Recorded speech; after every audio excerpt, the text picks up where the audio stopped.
நீதிமன்ற நியாயாதிபதிகள் ரூத் ஆகிய 2 புஸ்தகத்தையும் நம்ம முடிச்சிருக்கோம். இன்றைக்கி முடிஞ்ச அளவுக்கு நம்ம 1-2 சாமுவேல் பார்க்கலாம், ராஜாக்கள் முடியுமான பார்க்கலாம். 1-2 சாமுவேல் புஸ்தகம் உண்மையில் ஒரே புஸ்தகம் தான் ஆச்சுங்களா. யூதர்களுடைய வேத புஸ்தகத்துலேயும் அது ஒரே புஸ்தகமாக தான் இருக்குது. ஆனால் நம்ம கிறிஸ்தவங்க தான் அதை நம்ம புரிந்து கொள்வதற்கு வசதியாக 2ஆக பிரிச்சிருக்காங்க. அதனால் நம்ம 1 சாமுவேல் 2 சாமுவேல் சொல்கிறோம். முதல் 8 அதிகாரம் வரைக்கும் 1 சாமுவேலில் சாமுவேல் எழுதியிருக்கக்கூடும். ஆனால் மற்ற புஸ்தகங்கள் சாமுவேல் எழுதுனதாக இல்லை. ஆனால் சாமுவேலுக்கு அது டெடிகேட் பண்ணப்பட்டிருக்கு. டெடிகேட் பண்ணுறதுன்னா, இப்போது எழுத்தாளர்களுக்கு நல்லா தெரியும். எழுத்தாளர்கள் ஒரு புஸ்தகத்தை எழுதிட்டு அந்த புஸ்தகத்தை யாராவது ஒருத்தருக்கு என்ன செய்வாங்க, காணிக்கை ஆக்குவாங்க. டெடிகேட்னா காணிக்கை ஆக்குவாங்க. நான் முதல் 2-3 புஸ்தகம் எழுதினேன். அதை நான் ஒரு சிலருக்கு அதை காணிக்கை ஆக்கியிருக்கேன். அப்போ அந்த மாதிரி அதை காணிக்கை ஆக்குவாங்க. நம்ம காணிக்கைன்னு சொல்லுவோம், இங்கிலீஷில் டெடிகேஷன் சொல்லுவாங்க. அதை முக்கியமாக ஒருத்தருக்காக நம்ம அதை இந்த புஸ்தகத்தை அர்ப்பணிக்கிறோம். அந்த மாதிரி இந்த புஸ்தகம் ஒருவேளை சாமுவேலுக்கு ஒப்படைக்கப்பட்டிருக்கலாம் அப்படிங்கிற கருத்தை நம்ம பார்க்குறோம். இந்த 2 புஸ்தகமும் 3 பேரை மையப்படுத்தி வருகிறது. சாமுவேல், ஏலி கூட சொல்லலாம், சாமுவேல், சவுல், தாவீது. சாமுவேல், சவுல், தாவீது, இந்த 3 பேர் தான் இந்த புஸ்தகத்தில் அடிக்கடி வர்ற முக்கியமான கதாபாத்திரங்கள். இந்த புத்தகத்தை நாடக வடிவில் நிறைய பேர் எழுதி வச்சுருப்பாங்க. இந்த புஸ்தகத்தோடு ராஜாக்களின் புஸ்தகங்கள், நாடக புஸ்தகங்கள் எல்லாம் சேர்த்து இதை ஒவ்வொருத்தருக்கும் ஒவ்வொரு புஸ்தகமாக எழுதி வச்சுருப்பாங்க, அது நாடகமாக எழுதி வச்சுருப்பாங்க. சரி, இப்போ இந்த புஸ்தகத்தினுடைய ஆசிரியர் யாராக இருக்கக்கூடும்னு சொல்லி நிறைய கருத்துக்கள் சொல்கிறாங்க. அதில் நாத்தான் ஒரு வேளை இந்த புஸ்தகத்தை எழுதியிருக்கலாம் அப்படின்னு நம்பப்படுகிறது. நாத்தானுங்கிறது யார்? நாத்தானுங்கிறது தாவீதின் காலத்தில் மிக முக்கியமான தீர்க்கதரிசியாக இருந்தவர் என்று எண்ணப்படுகிறது. ஆனால் அவர் தான் எழுதினாரா அப்படிங்கிறது நமக்கு தெரியாது. இப்போ நமக்கு முதல் 5 புஸ்தகம் மோசே தான் எழுதினார்னா என்ன சொல்லுவாங்க, அடித்து சொல்லுவாங்க. ஆனால் அதுலேயுமே மோசேயுடைய சில குறிப்புகள் பார்க்கும்போது அது மோசையினால் எழுதப்பட்டதாங்கிற கேள்வியெல்லாம் வருது. சரிங்களா? இப்போ அந்த சந்தேகத்தில் உங்களுக்கு நான் சொல்லி உங்களை குழப்ப விரும்புகிறேன். இருந்தாலும் இந்த புஸ்தகத்தை இன்னார் எழுதினாருன்னு நமக்கு என்ன செய்ய முடியல, எழுத முடியல. இப்போ நம்ம ஒரு புஸ்தகம் எழுதினோம்னா அந்த புஸ்தகத்தில் என்ன செய்வோம், இந்த புஸ்தகத்தினுடைய ஆசிரியர் அப்படின்னு போட்டு, இப்போ எங்கிட்ட ஒரு புஸ்தகம் வச்சுருக்கேன், அந்த புஸ்தகத்துக்கு எரிட்டா சி மேர்ஸ்ங்கிறவர் எழுதியிருக்கிறார். இந்த மாதிரி நம்ம எழுதியிருப்போம். இப்போ டானியல் அப்பப்போ என்ன எழுதுவார்ல, அது மாதிரி எழுதுவாங்க. ஸோ நம்ம நம்ம புஸ்தகத்துக்கு நம்ம ஆசிரியருங்கிற இடத்துல நம்ம ஒரு குறிப்பு எழுதுவோம். அது மாத்திரம் இல்லாமல் இந்த நாட்கள் என்ன செய்கிறாங்கன்னா, ஆசிரியர் உரை அப்படின்னு ஒரு புஸ்தகத்தில் ஒரு முக்கியமான ஒரு முதல் பக்கத்தில் ஒரு பக்கத்துக்கோ 2 பக்கத்துக்கோ எழுதுவாங்க. அந்த ஆசிரியர் உரையில் அந்த ஆசிரியர் எங்கெல்லாம் போய் இந்த தகவல்களை தட்டினார் அப்படிங்கிறதெல்லாம் வரும். நான் ஏற்கனவே சொன்னது போல் ஒரு ராத்திரியில் எழுதப்பட்ட புத்தகம் அல்ல இது. ஏன்னா நான் உங்களுக்கு நினைக்கிறேன், ராஜம்னு ஒரு அம்மா எழுத்தாளர், பெரிய எழுத்தாளர். அந்த அம்மா ஒரே நாளில் ஒரு நாவல் எழுதிட்டாங்கன்னு சொல்லி உங்களுக்கு சொல்லியிருக்கேன் நான் தெரியல. அப்படி ஒரு நாள் பகல் இரவு தூங்காமல் ஒரு நாவல் எழுதினாங்க. அதாவது அவங்கள சிறப்பிப்பதுக்காக அப்படி சொல்லுவாங்க. ஸோ அந்த மாதிரி இது ஒரு நாள் ராத்திரியில் எழுதப்பட்டது அல்ல. இது கிட்டத்தட்ட 1500-600 ஆண்டுகள் நேரம் எடுத்து இங்கே கொஞ்சமும் அங்கே கொஞ்சமும்னு எழுதப்பட்டிருக்கு. பைபிள் அப்படி தான் சொல்லப்பட்டிருக்குல்ல. வேத புஸ்தகம் இங்கே கொஞ்சமும் அங்கே கொஞ்சம் என்று எழுதப்பட்டிருக்கிறது. ஆக எல்லாவற்றையும் தேவன் மிக நேர்த்தியாக சிறப்பாக நமக்கு எழுதி கொடுத்திருக்கிறார். இதனுடைய காலம்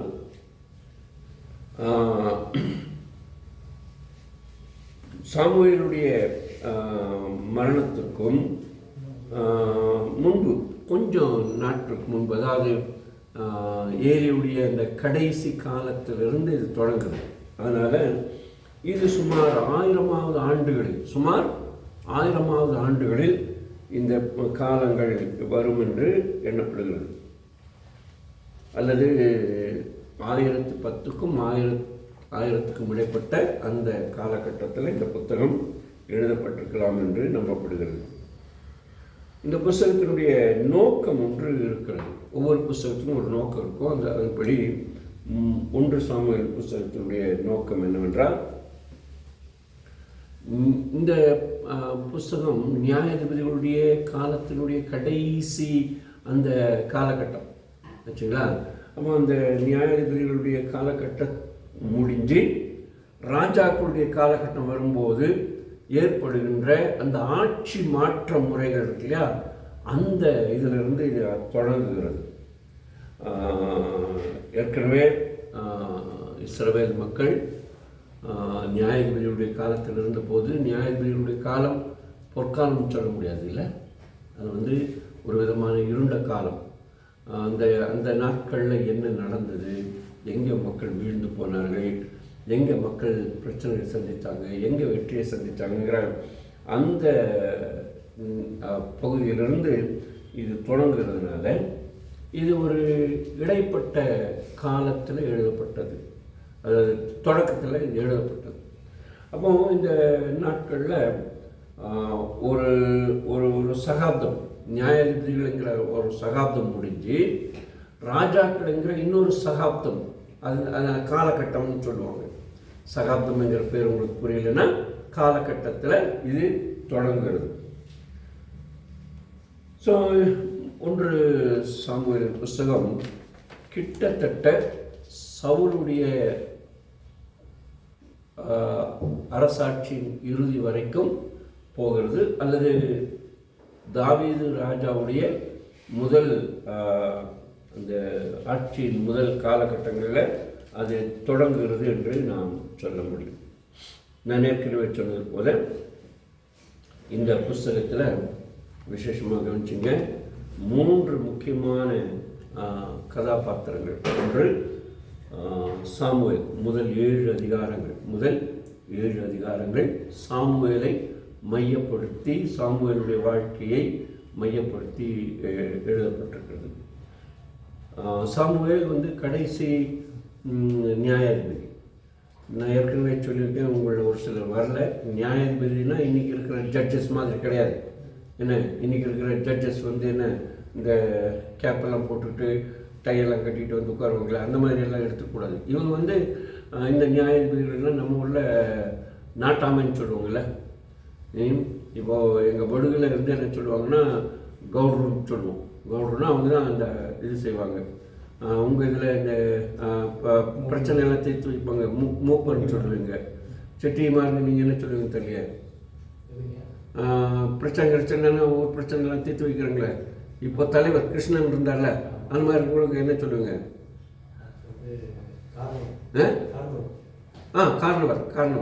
கார்னவர். பிகேல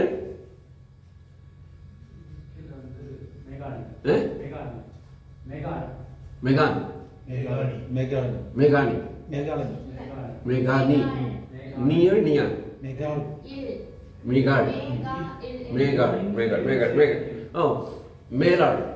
மேலாளுங்கிறாள். ரைட், மேகாள். சரி. ஆக எல்லாத்துக்கும் ஒரு இது வச்சுருப்பாங்க, இல்லை, ஒரு தலைவர் வச்சுருப்பாங்க. அந்த தலைவர் சொன்னால் அந்த இதை தாண்ட முடியாது. ஏதாவது ஒரு காரணத்தினால ஊரை விட்டு ஒதுக்கி வைப்பாங்க, ஏதாவது ஒரு காரணத்தினால ஊருக்குள்ளே சேர்த்துவாங்க. இந்த இதெல்லாம் இருக்குல்ல, ஏன்னா சமுதாயத்திலேருந்து ஒதுக்கி வைக்கிறல்ல, இதெல்லாம் செய்வாங்க. அந்த விஷயந்தான் இந்த நியாயாதிபதிகள் செய்திருந்தாங்க பொதுவாக சொல்லப்போனோம். ஆனால் சாமுவேல் கொஞ்சம் வித்தியாசமானது. அதுக்கு முன்னாடி ஏலியை பார்த்துருவோம். ஏலி வந்து ஒரு ஆசாரியனாக இருக்கிறார். அதே நேரத்தில் அவர் நியாயமும் விசாரிக்கிறார். ஆசாரிய நியாயாதிபதி. ஆனால் சாமுவேல் ஒருவேளை ஆசிரியர் கூட இருக்கிற வளர்ந்திருந்தாலும் அவர் ஆசாரியனாக இருக்கவில்லை. ஆனால் ஆசாரியனுடைய வேலையெல்லாம் செய்தார். ஆனால் அவர் தீர்க்கதரிசியாக அறியப்பட்டார். ஏன்னா அவர் காலம் வரைக்கும் இவங்கெல்லாம் நம்ம என்ன சொல்லுவாங்க, அவங்கள தீர்க்கதரிசி வார்த்தைக்கு முன்னாடி இன்னொரு வார்த்தை இருக்குமே,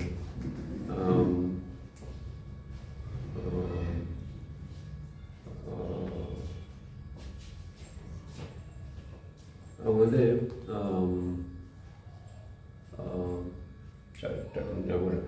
ஞாபகம் சொல்கிறேன். அவங்க இவர் தான் நியாயாதிபதிகளில் முக்கியமானவர். மிக மிக முக்கியமானவர். தீர்க்கதரிசிகளில் முக்கியமானவர். தீர்க்கதரிசிகளில் சாமுவேல், எலியா, எலிசா, எரேமியா, இந்த வரிசையில் இவர் வரக்கூடியவர். ஆனால் இவர் எழுதின தீர்க்கதரிசனங்கள் என்று எதுவும் இல்லை. எரேமியா தீர்க்கதரிசன புஸ்தகம் போல, ஏசாயா தீர்க்கதரிசன புஸ்தகம் போல. ஆனால் இவர் தலை சிறந்த தீர்க்கதரிசியாக இருந்தார் என்பது முக்கியம். சார், முதல் 7 அதிகாரம், அதாவது 7வது அதிகாரம் 17வது அதிகாரம் வரைக்கும் இந்த மாற்றத்தினுடைய தலைவராக இருந்தவர். மாற்றத்தின் தலைவர் என்ன, ராஜாக்கள் காலம் வரும்போது நியாயாதிபதி காலம் முடிஞ்சு அந்த மாற்றம் வருதில்ல, முடிஞ்சு புது ஒரு இது வருதில்ல, அந்த காலகட்டத்தில் இவர் இருந்ததாக நாம் அறிகிறோம். சாமுவேலுடைய பிறப்பு இந்த புஸ்தகத்தில் குறிப்பிடப்பட்டிருக்கிறது. அதிசயமான பிறப்பு என்று நாம் அதை கூட சொல்லலாம். ஏலியை பற்றி பேசும்போது ஏலியுடைய குமாரர்களை பற்றி நாம் பேசாமல் இருக்க முடியாது. ஏலியுடைய பிள்ளைகள், ஏலிக்கு பிள்ளைகள் இருந்தார்கள். ஏலியுடைய பிள்ளைகளை பற்றி வேதம் சொல்லும்போது மிக வருத்தமான காரியத்தை சொல்லுது. ஏன்னா ஏலியின் பிள்ளைகள் எப்படிப்பட்டவர்களாக இருந்தாங்கன்னா பேரியாளின் மக்களாக இருந்தார்கள் சொல்லப்பட்டிருக்கு. அதாவது பேய் மக்கள் அப்படிங்கிற வார்த்தை, அது பேரியாளின் மக்கள்ங்கிற வார்த்தைக்கு என்னது, பேய் மக்கள்.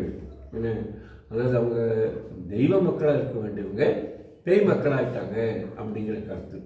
ஏன்னா அவங்க செய்த அநியாய அக்கிரமங்கள் எல்லாம் சொல்லி மாளாது. அதிகாரத்தை கையில் எடுத்துக்கிட்டு என்ன வேணுமானு செய்தாங்கிற அந்த இதில் இருந்தாங்க. அவங்க வந்து பலி செலுத்தும் போது எது கடவுளுக்கு செலுத்தப்படுமோ அதை வந்து கடவுளுக்கு செலுத்தாதபடி மக்கள் கையிலேருந்து அதை வந்து போய் என்ன பச்சை தமிழில் சொல்லணும்னா போய் பிடிங்கிட்டு வந்தாங்க. வலுக்கட்டாயமாக போய் அதே எடுத்துகிட்டு வந்தாங்க. அதே போல் அந்த தேவாலயத்தில், அதாவது ஆசிரியர் கூடாரத்துக்கு வர்ற பெண்களோடு அவங்க வந்து தவறாக நடந்து கொண்டார்கள். இப்படிப்பட்ட காரியங்கள், நிறைய காரியங்கள் சொன்னால் அதில் குறிப்பாக இந்த காரியங்களை நம்ம சொல்கிறோம். இப்படி ஆகும்போது தேவன் வந்து ஆசிரியர் கூடாரத்தில் இருந்த அந்த உடன்படிக்கை பெட்டியை பெலிஸ்தியர்கள் பிடிக்கும்படியாக செய்தார்கள். பெலிஸ்தியர்கள் பிடிக்கும்போது ஏலியுடைய மருமகள் நிறைமாத கர்ப்பிணியாக இருந்தார். நிறைமாத கர்ப்பிணியாக இருக்கும்போது அந்த அம்மாவுக்கு அந்த தகவல் கேட்ட உடனே பிரசவ வலி வந்து குழந்தை பிறந்துடுறாங்க. அவங்க கேட்ட செய்தி என்னவென்றால், தேவனுடைய பெட்டி கைப்பற்றப்பட்டது, அதை கொண்டு போன ஏலியுடைய பிள்ளைகள் 2 பேர் அவங்க அந்த இடத்துலையே கொல்லப்பட்டார்கள் என்ற தகவல் அவங்களுக்கு வந்த உடனே அந்த அம்மா அந்த பிள்ளைக்கு என்ன பேர் வைக்கிறாங்கன்னா இக்கபோத்துங்கிற பேர் வைக்கிறாங்க. இக்கபோத்துன்னு யாரும் இப்போ பிள்ளைங்களுக்கு பேர் வைக்கிறதில்லை. நான் போன வகுப்பில் சொன்னேன், என்ன யாபேஸுங்கிற பேரை வைக்கிறோம். யாபேஸுக்கு துக்கம்னு பேர். ஆனால் யாபேஸுங்கிற பேர் வந்து இப்போ நமக்கு தெரியாமல் இருக்கிறதுனால அப்படி வச்சிடறோம்.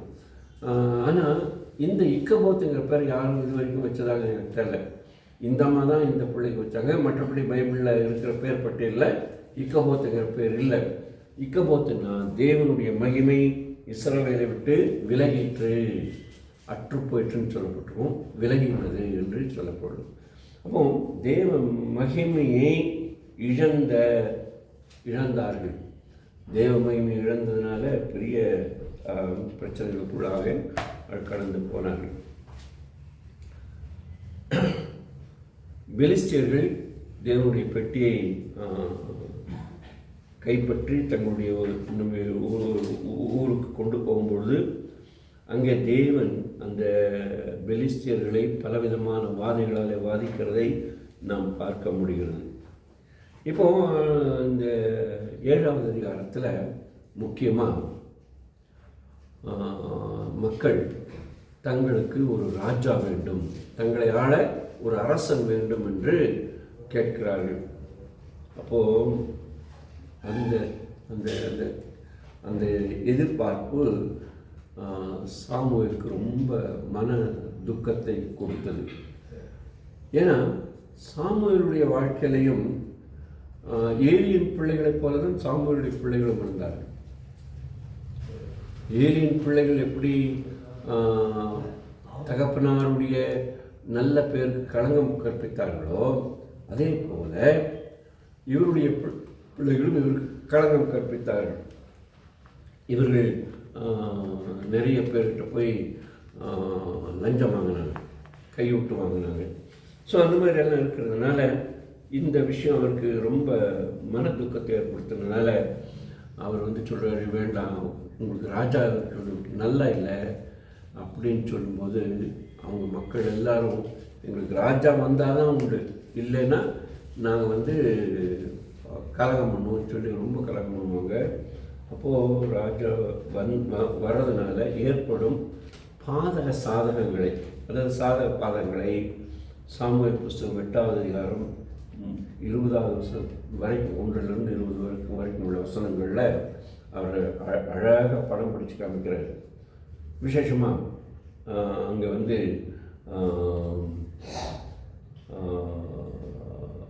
என்னென்ன காரியங்கள் அவங்க இழந்து போகணுங்கிறது சொல்லும்போது, முதலாவது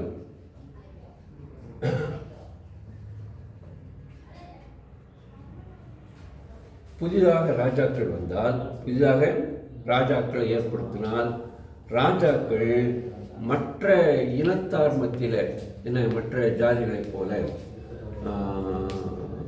அண்ணன் ஒரு அழகான வார்த்தை யூஸ் பண்ணுறதுன்னு மற்ற சமுதாயத்தினரா, புறஜாதிகளுக்கு என்ன வார்த்தை உபயோகப்படுத்துறாரு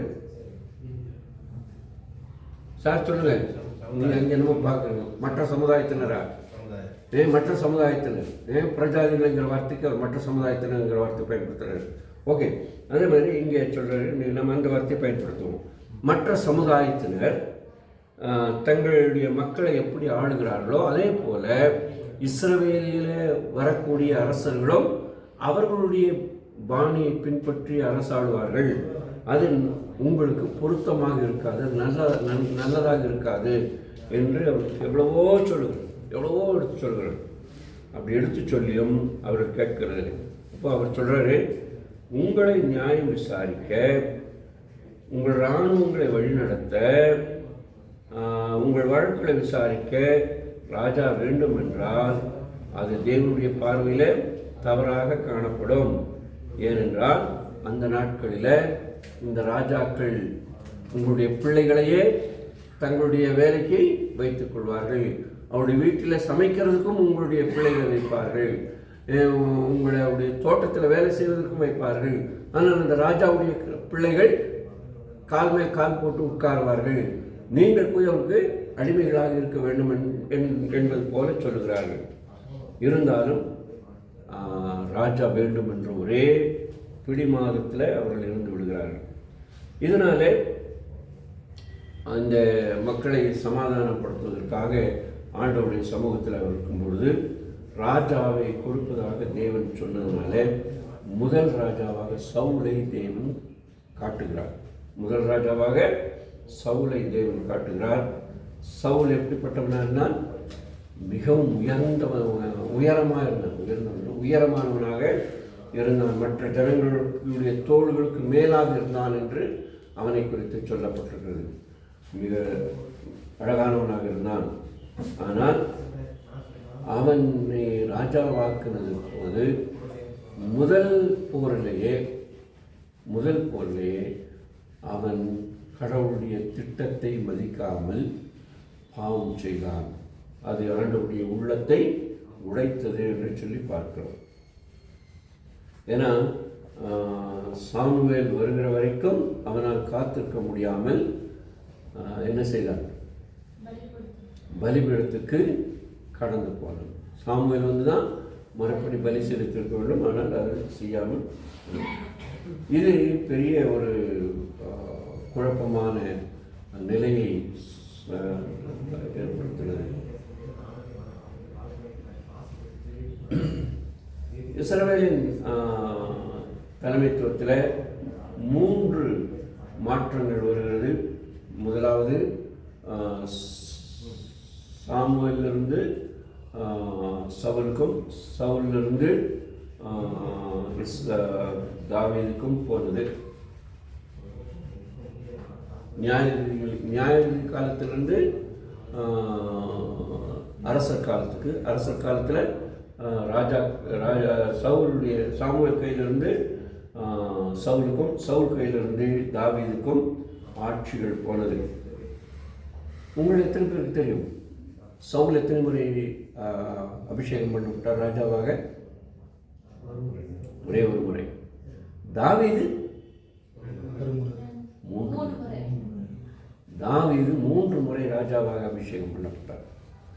முதல் முறை சாமுவேல் மூலமாக, 2வது முறை வெறும் யூதேயாவுக்கு மாத்திரம், 3வது முறை சமஸ்த இஸ்ரவேலுக்குமாக அபிஷேகம் பண்ணப்பட்டார். 3 முறை ராஜாவாக அபிஷேகம் பண்ணப்பட்டார் என்று சொல்லி தாவீதை குறித்து பார்க்கிறோம். இந்த தாவீதுடைய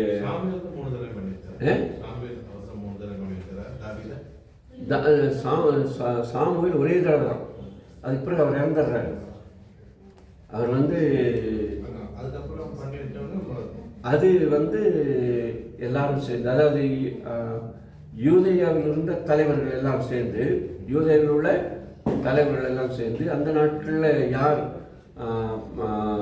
இந்த பிரதான ஆசாரியராக இருந்தாரோ அவரை கொண்டும், அதுக்கு பிறகு அந்த நாட்களில் 2 பிரிஞ்சிருச்சு இல்லை, யூதா தனியாகவும் மற்ற இஸ்ரவேலர்கள் தனியாகவும். ஏன்னா சவுளுடைய பிள்ளைகள் உடைய கலகம் எல்லாம் இருந்தது இல்லையா, அந்த அது ரொம்ப முக்கியமான பகுதி. அது நீங்கள் கவனம் படிச்சிங்கன்னா நல்லாயிருக்கும். எப்படி சவுல் வந்து தன்னுடைய பிள்ளைகள் உடைய இது இருக்குன்னு சொல்லி அவனுடைய போர் வீரர்கள், அவனுடைய தளபதிகள் தாவீதை ராஜாவாக ஏற்றுக்கொள்ள விரும்பவில்லை. ஆனாலும் பிற்காலத்தில் அவங்க எல்லாம் வந்து அவருக்கு சரண்டர் ஆகி அவங்களுடைய இதை விட்டு கொடுத்துட்றாங்க. இப்போது ஆக்சுவலி தாவீதும் யோனத்தானும் மிக நெருங்கிய நண்பர்கள். இந்த தாவீதும் யோனத்தானுடைய நட்பை வேதாகமம் எப்படி சொல்கிறது? ஒரு ஆணும் ஒரு பெண்ணும், ஒரு கணவனும் ஒரு மனைவியும், அல்லது ஒரு காதலும் காதலியும் நேசிக்கிறது போல நேசித்தார்கள் என்று சொல்லப்பட்டிருக்கிறது. அந்த அளவுக்கு அவர்கள் வந்து உடன்படிக்கை செய்து தங்களுடைய அன்பிலே நிலைத்திருந்தார்கள் என்று சொல்லப்பட்டிருக்கிறது. ஆனால் சவுலுக்கு தெரியும், யோனத்தானுக்கு தெரியும், நன்றாக தெரியும், ஒரு நாள் இல்லாமல் இருந்தாலும் ஒரு நாள் தாவீது ராஜாவாக வரப்போகிறான். ஏனென்றால் தாவீதை சாமுவேல் அபிஷேகம் பண்ணது அவருக்கு தெரியும். ஆனாலும் மிக விசித்திரமான காரியம் என்னென்றால், தாவீது கோலியாத்தை முறியடித்தார். ஆனால் தாவீதை சவுல் துரத்தி கொண்டே போனார். ஒரு இடத்துல தாவீது சொல்வார், இந்த தெல்லு பூச்சிக்காக நீங்கள் இவ்வளோ கஷ்டப்படணுமா? என்ன தெள்ளுப்பூச்சி? தெள்ளுப்பூச்சி தானே. இந்த தெள்ளுப்பூச்சிக்காக நீங்கள் இவ்வளோ கஷ்டப்பட்டு ஓடி வரணுமா அப்படின்னு சொல்லுவார். ஆனாலும் சவுல் மனம் மாறல. 2 முறை ஆண்டவர் சவுலை தாவீதின் கையில் கொடுத்தார். 2 முறை. அவன் மாத்திரம் நினைச்சிருந்தா கத்தி எடுத்து சதக்கு குத்தி இருக்கலாம். ஆனால் தாவீது அவனை தொடவே இல்லை. அது மாத்திரம் இல்லை, தாவீது மற்றவர்களையும் அவரை தொட அனுமதிக்கவில்லை. தாவீதோடு கூட ஒரு பெரிய போர் கூட்டம் இருந்தது. அவனிடத்தில் முதல்ல 600 பேர் இருந்தாங்க. அந்த 600 பேரும் ஒரு காலகட்டத்தில் தாவீதையே கொல்ல பார்க்குறாங்க. ஒரு காலகட்டத்தில் கூட இருக்கிறவங்க தங்கள் தலைவருக்கு எதிராக கலகம் பண்ணுறாங்க. அவங்களும் சவுலை தொட அனுமதிக்கவில்லை. நிறைய சந்தர்ப்பங்கள் கிடைச்சு. ஏன் அப்படி செய்தார்? கர்த்தர் இவரை அரசராக அபிஷேகம் பண்ணியிருக்கிறார். அதனால் எந்த ஒரு மனிதனும் அவருக்கு எதிராக போராடக்கூடாது என்று. இன்றைக்கு நிறைய ஊழியர்கள் கர்த்தரால் அபிஷேகம் பண்ணப்பட்டிருப்பாங்க. அவங்க மேலே சபையார் கலகம் பண்ணுவாங்க. அப்போ அவங்களுக்கு நம்ம சொல்லக்கூடிய வார்த்தை தான் கலகம் பண்ணாதீங்க.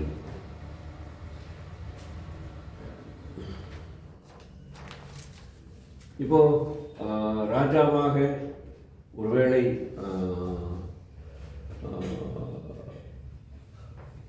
ஒருவரை நாம் நியமித்தால் அதனால் ஏற்படக்கூடிய நன்மைகள் என்ன என்பதை 3 கருத்துக்களில் சொல்லலாம். 1, ஒரு உறுதியான ஆட்சி கிடைக்கும். 2வது, நிலையான தலைமைத்துவம் இருக்கும். 3வது, நியாய விசாரணையும் போர்களும் சரிசமமாக நடக்கும். இது நன்மை. ஆனால் இதனுடைய மறுபக்கம், நாணயத்துக்கு 2 பக்கம். 3வது, நியாய விசாரணையும் போர்களும் யுத்தங்களும் நல்லபடியாக நடக்கும். ஏனென்றால் தலைவர் இருப்பார். மற்றபடி நியாய காலத்தில் யாராவது ஒருத்தர் எழும்புவார். அவரால் என்ன செய்ய முடியாது, மக்களை ஒன்றிணைக்க முடியாது. அதனால் தான் நிறைய பிரச்சனைகள் இருந்தது. அவங்க இருக்கிற இடத்துல இருக்கிறவங்கள தான் எடுத்தாங்களே தவிர முழு இஸ்ரவேலையும் அவர்கள் ஒருங்கிணைக்கல. அதனால் ஒருங்கிணைப்பு ஒரு பிரச்சனை. இப்போது இதில் தீமைகள் என்னங்கிறத ஒரு 4-5 கருத்துக்கள் பார்ப்போம். இந்த தீமைகளை பற்றி 8வது அதிகாரம் 9லிருந்து 12 வரைக்கும் உள்ள பகுதிகளில் நம்ம வாசிக்கலாம். ஏற்கனவே ஒரு சில கருத்துக்களை சொல்லியிருக்கேன். முதலாவது கருத்து, ராஜாவை நீங்கள் ஏற்படுத்தினீங்கன்னா, உங்களிலேயே உங்கள் ராஜாவை நீங்கள் ஏற்படுத்தினா, அந்த ராஜா அவருக்கு தேரோட்டுறதுக்கு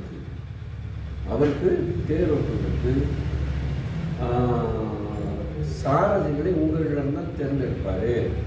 அவங்களுக்கு அதுக்கு நீங்கள் தயாராக இருக்கீங்களா?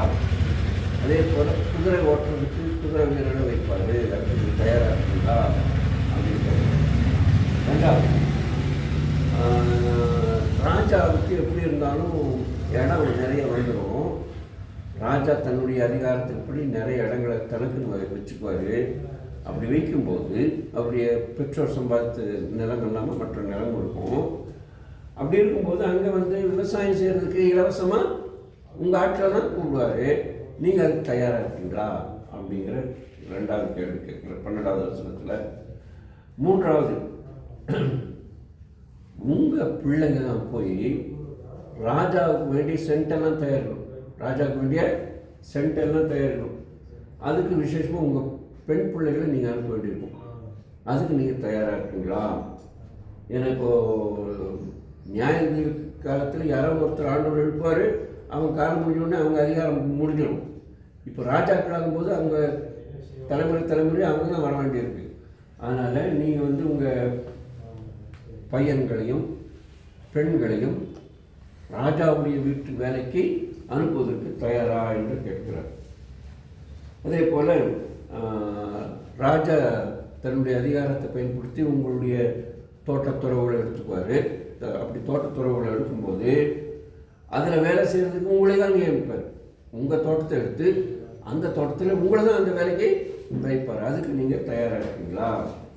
அதே மாதிரி அவர் உங்களுடைய அறுவடையில் பங்கு கேட்பார். அந்த பங்கு கொடுக்கறதுக்கு நீங்கள் தயாரா? இப்போது சுதந்திரம் வேணும் கத்திருக்கணும். என்ன சுதந்திரம் கிடைச்சிருச்சு. சுதந்திரம் கிடைக்கிறதுக்கு முன்னால் நமக்கு இருந்த சுதந்திரத்தை இப்போ தேடிட்டு இருக்கோம். ஏன் தெரியுங்களா? வரியே போடலை. ஆனால் வரி போடுறாங்கன்னு சொல்லி சத்தம் போட்டு உப்பு சத்தியாகிரகம்னு சொல்லி சத்தியாகிரகம் பண்ணி உப்புக்கு வரி இல்லைன்னு சொல்லிட்டாங்க. ஏன் உப்புக்கு வரி இல்லைங்கிறது அது சுதந்திர போராட்டத்தில் ஒரு முக்கியமானது இல்லையா இந்தியா சுதந்திர போராட்டத்தில். ஆனால் இப்போது ஜிஎஸ்டின்னு ஒன்று வந்திருக்கு. அதில் உப்புக்கு தான் முக்கியமான வரி போட்டிருக்காங்க. எல்லாத்துக்கும் போட்டிருக்காங்க. நான் சொல்கிறேன் உப்பு, ஏன்னா உப்பு சத்தியாகிரகம் பண்ணி தானே இந்த மாதிரி பண்ணோம். ஸோ இந்த மாதிரி ராஜாக்கள் வந்தால், அரசர்கள் வந்தால் உங்களுடையவைகளை தங்களுக்கென்று எடுத்துக்கொள்வார்கள். வரி மேல் வரி போட்டு உங்களை வதக்குவார்கள் என்கிறது அதனுடைய கருத்து. அப்புறம் உங்கள் வீட்டில் இருக்கிற வேலைக்காரங்களை அவங்களுக்கு எடுத்துக்குவாங்க. திறமையான வேலைக்காரங்களை ராஜாக்கள் அவங்களுக்கும் எடுத்துக்குவாங்க. அதுக்கு நீங்கள் தயாராக இருக்கீங்களா? அது மாத்திரம் இல்லை, உங்கள் வீட்டில் இருக்கிற ஆடு மாடு இருக்குல்ல, அந்த ஆடு மாடுகள்லேயும் பங்கு கேட்பாங்க.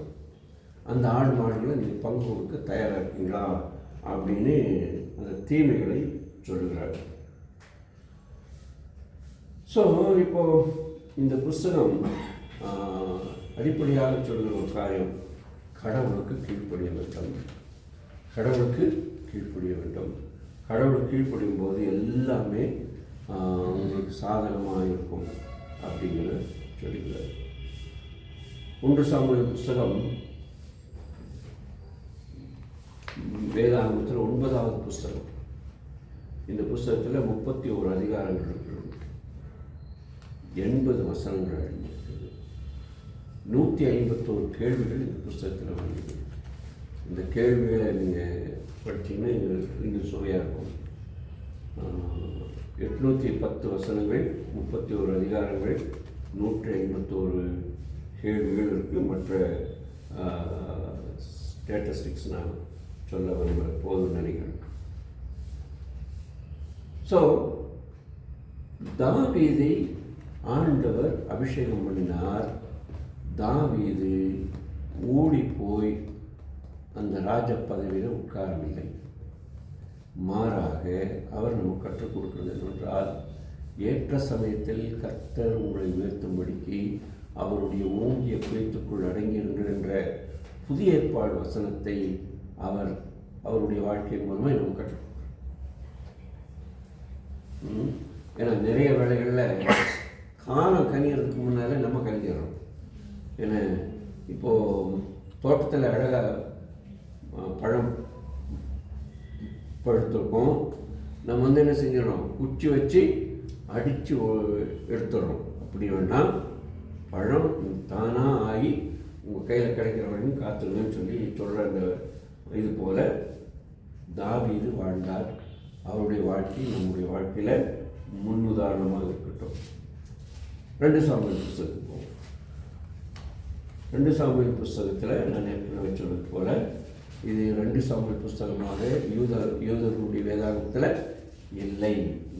ஆனால் பிற்காலத்தில் கிரேக்க மொழிபெயர்ப்பு செய்யும் பொழுது 70 பேர் கொண்ட அறிஞர்கள் 70 நாளில் மொழிபெயர்த்த அந்த செப்துஜன்த் என்று சொல்லக்கூடிய கிரேக்க வேதாகமத்தில் இது 1 சாமுவேல் 2 சாமுவேல் என்ற பிரிவுகளை செய்திருக்கிறார்கள். இந்த புஸ்தகத்தில் நாம் தாவீது ராஜாவின் புஸ்தகம் என்று இந்த புஸ்தகத்துக்கு 2வது புஸ்தகத்துக்கு பேர் சொல்லி அழைக்கலாம். ஏனென்றால் இது முழுக்க முழுக்க தாவீது யூதேயாவுடைய அரசராகவும் அதை தொடர்ந்து முழு இஸ்ரவேலுடைய சமஸ்த இஸ்ரவேல் என்று நம்முடைய வேதம் சொல்லுது. இந்த சமஸ்த இஸ்ரவேலுக்கு ராஜாவானது அந்த 40 வருஷ வரலாற்றை இந்த புத்தகம் நமக்கு சொல்லுது. ஏற்கனவே சொன்னது போல இந்த புத்தகத்தை யார் எழுதினார்கள் என்று தெரியாது. இருந்தாலும்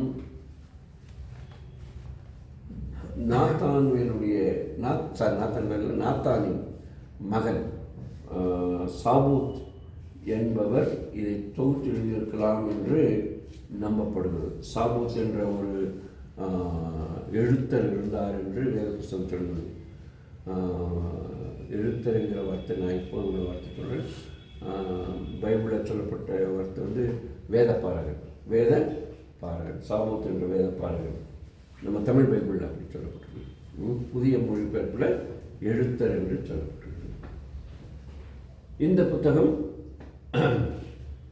தாவீது ராஜா எப்படியெல்லாம் ஆட்சி செய்தார், தாவீதின் காலம் எப்படி பொற்காலமாக இருந்தது என்ற வார்த்தையை நமக்கு சொல்கிறது.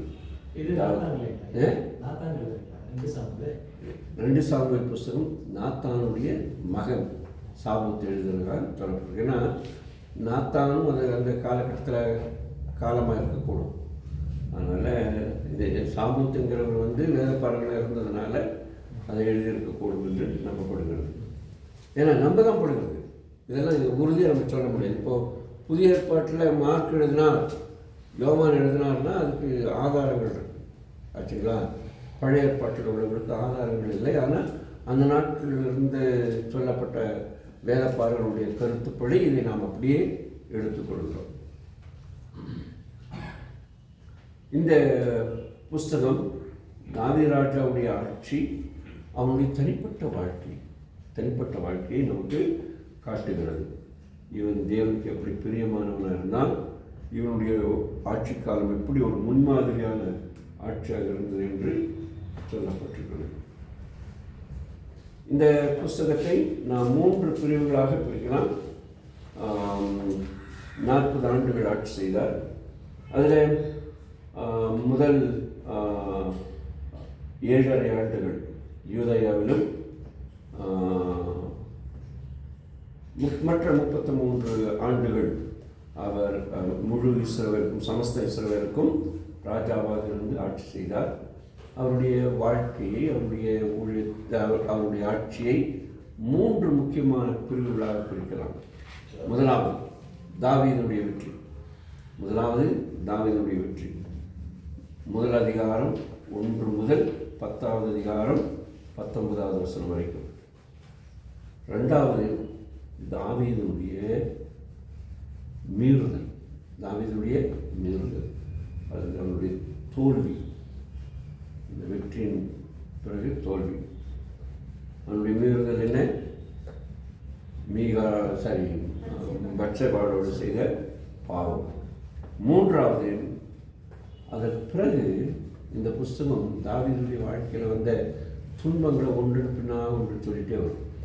அவனுடைய மகனால், அவனுடைய மற்ற மனைவிமார்களால் வந்த துன்பங்களை நமக்கு சொல்லுகிறது.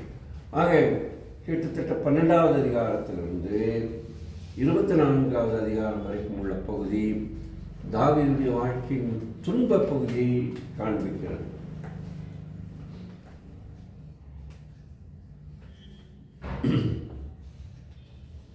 தாவீது ராஜா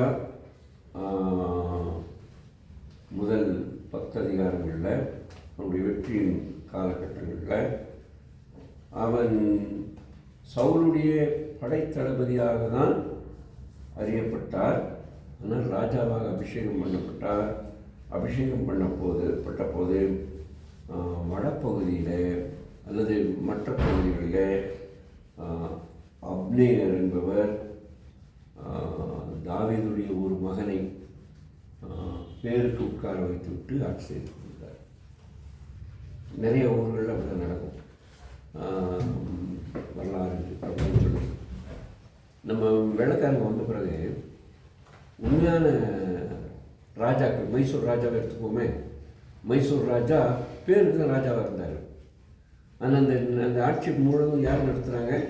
அங்கே இருக்கிற ரெசிடென்ட்ஸ் நடத்துனாங்க. இப்போது ஏதாவது ராஜா தப்பு தண்டா பண்ணால் இவங்க கேள்வி கேட்பாங்க. அதுக்கு பயந்தே அவங்க என்ன செய்தாங்க? இந்த ரெசிடெண்ட்டுக்கு பயந்து நிறைய காரியங்கள் செய்கிறாங்க. அது நிறைய இதில் பார்க்கலாம். விசேஷமாக திருவிதாங்கூர், ட்ராவங்கூர் அந்த பகுதியில் ஆட்சி செய்த மலையாள ராஜா அவருடைய இதில் 2 முக்கியமான மிஷினரிமார்கள் அங்கே ரெசிடெண்ட்டாக இருந்தாங்க. மிஷினரிமார்களுடைய அந்த ஸ்டேட்டஸில் இருந்தவங்க. அதனால் இங்கே சவுலுடைய மகன் ஆட்சி செய்தவனாக இருந்தாலும் அப்னேர் என்ன செய்தான், முழு பொறுப்பை தன்னுடைய கட்டுப்பாட்டுக்குள்ளே வைத்திருந்தான். ஆனால் தாவீது ஒரு சின்ன பகுதிக்கு, யூதேய மக்களுக்கு மட்டும் அரசராக இருந்தார் என்று நாம் பார்க்கிறோம். ஆனால் இந்த அப்னேர் மெதுவாக இஸ்ரவேலை முழுவதையும் ராஜாவோடு இணைத்து ஒரு ராஜ்யமாக முயற்சித்து அதில் உடன்பாடு செய்கிறார்கள் என்று நாம் பார்க்கிறோம். தாவீதுடைய மீறுதல் பற்றி நமக்கு தெரியும். அதனால் பாடுகளை பற்றி நமக்கு தெரியும். நம்ம ஏற்கனவே சொன்னது போல தாவீதுடைய வாழ்க்கையில்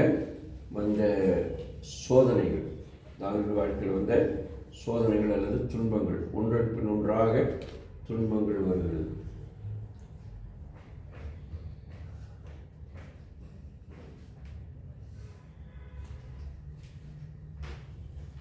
இந்த புஸ்தகத்திலிருந்து நாம் கற்றுக்கொள்கிற பாடம் என்ன என்பதை மாத்திரம் நாம் பார்ப்போம். இந்த புஸ்தகத்திலிருந்து நாம் பரிசுத்தமாய் வாழ்வது என்றால் என்ன, நம்முடைய வாழ்க்கை முழுவதும் மிக மிக எச்சரிக்கையாக இருக்க வேண்டும் பரிசுத்தமாய் வாழ்வதற்கு என்பதை நாம் கற்றுக்கொள்கிறோம். அடுத்து, நம்முடைய பாவங்கள் நமக்கு மன்னிக்கப்பட்டாலும் தண்டனை உண்டு. பாவங்கள் நமக்கு மன்னிக்கப்பட்டாலும் தண்டனை உண்டு. ஆனால் புதிய ஏற்பாட்டில் உள்ளவர்களுக்கு அந்த தண்டனை கிடைக்குமா என்ற கேள்விக்கு பதில் நாம் காத்திருந்தால் தெரிய வேண்டும். ஆனால் நிறைய பேர் மனம் திரும்பியும் பாவம் செய்கிறார்கள். பாவம் செய்தவர்கள் இரண்டாவது முறை மனம் திரும்புவது கடினம் என்று வேதம் சொன்னாலும், சிலர் அப்படியே மனம் திரும்பினாலும் அவர்களுடைய பாவத்தை நாம் கண்கூடாக பார்க்கவும், அவர்களுக்கு வருகிற தண்டனை கண்கூடாக பார்க்கவும் ஆண்டவர் இந்த பூமியில் அவர்களுக்கு ஏதாவது ஒரு விதமான தண்டனை கொடுப்பதை நாம் அறிய முடிகிறது. இந்த புஸ்தகம் 10வது புஸ்தகமாக அறியப்படுகிறது. வேதாகமத்தில் 10வது புஸ்தகம். 24 அதிகாரங்கள் உண்டு, 695 வசனங்கள் உண்டு. எனக்கு பிடித்தமான இதில் பைபிளில் உள்ள கேள்விகளில் 125 கேள்விகள், 125 கேள்விகள் இருக்குது. இந்த புஸ்தகத்தை ஆண்டவர் நமக்கு, இந்த 2 புத்தகத்தையும் தேவன் நமக்கு புரிந்து கொள்வதற்கு உதவி செய்வாராக. ஆண்டவர் சித்தமான அடுத்த வாரம் நாம் ராஜாக்களின் புஸ்தகங்களில் இருந்து பார்ப்போம். ஏதாவது கேள்விகள் எது இருந்தால் நீங்கள் சொல்லலாம்.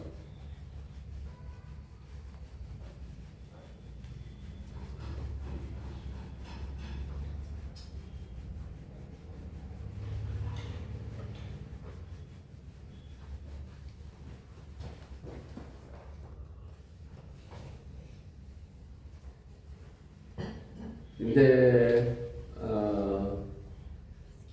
2 சாமுவேலின் புஸ்தகத்தை நாம் 1 ராஜாக்களின் புஸ்தகத்திலும் 4ஆம் புஸ்தகத்திலையும் பார்க்க முடிகிறது. அதையும் நாம் மனதில் கொள்ள வேண்டும்.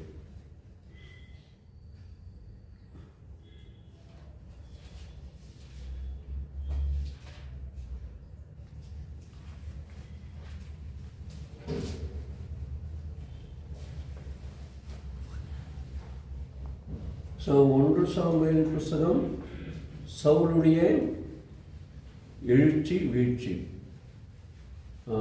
2 சாமுவேல் புஸ்தகம் தாவீதுடைய வாழ்க்கை.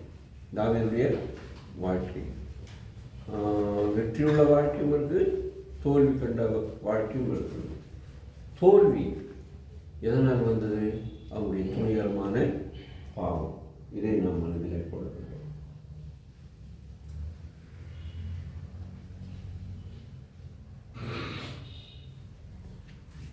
வினாக்கள், சந்தேகங்கள்?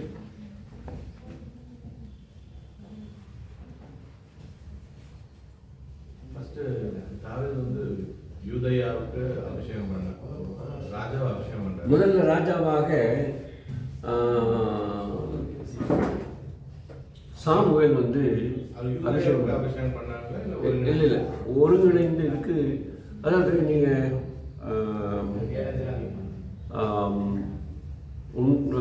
ஒன்று சாமுவேலில் 5வது அதிகாரத்தில் நினைக்கிறேன், கொஞ்சம் பைபிள் கட்டுங்க.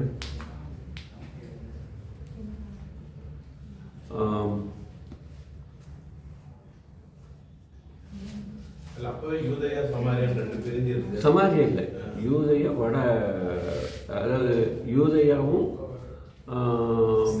இஸ்ரவேலும், யூதயா இஸ்ரவேல் தான். அதாவது சவுலுடைய அந்த இது இருந்ததில்ல, அவங்கெல்லாம் அந்த அதை அப்படியே தக்க வச்சுக்கிட்டாங்க. ஏன்னா தாவீது வந்து ஒரு போர் வீரனாக அறியப்பட்டான், போர் வீரனாக அறியப்பட்டான். அப்படி அறியப்படும்போது அவனுடைய இது வந்து அவங்க அனைவரும் ஏற்றுக்கொள்ளலை. அப்படி ஆட்சி மக்கள் ஏற்றுக்கொள்ளாமல் இருந்ததுனால இப்படி ஒரு சூழலில் வந்து முடிஞ்சது. ரைட், ஒரு நிமிஷங்க.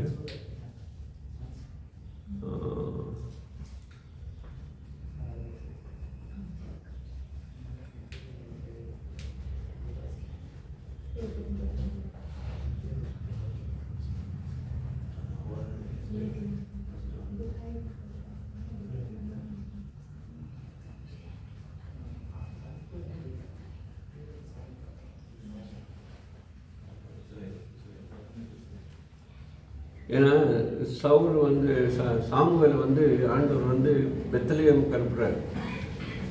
அனுப்பி அங்கே தாவீதை அதை தான் சொல்ல போகிறவங்கள அபிஷேகம் பண்ண சொல்கிறாரு.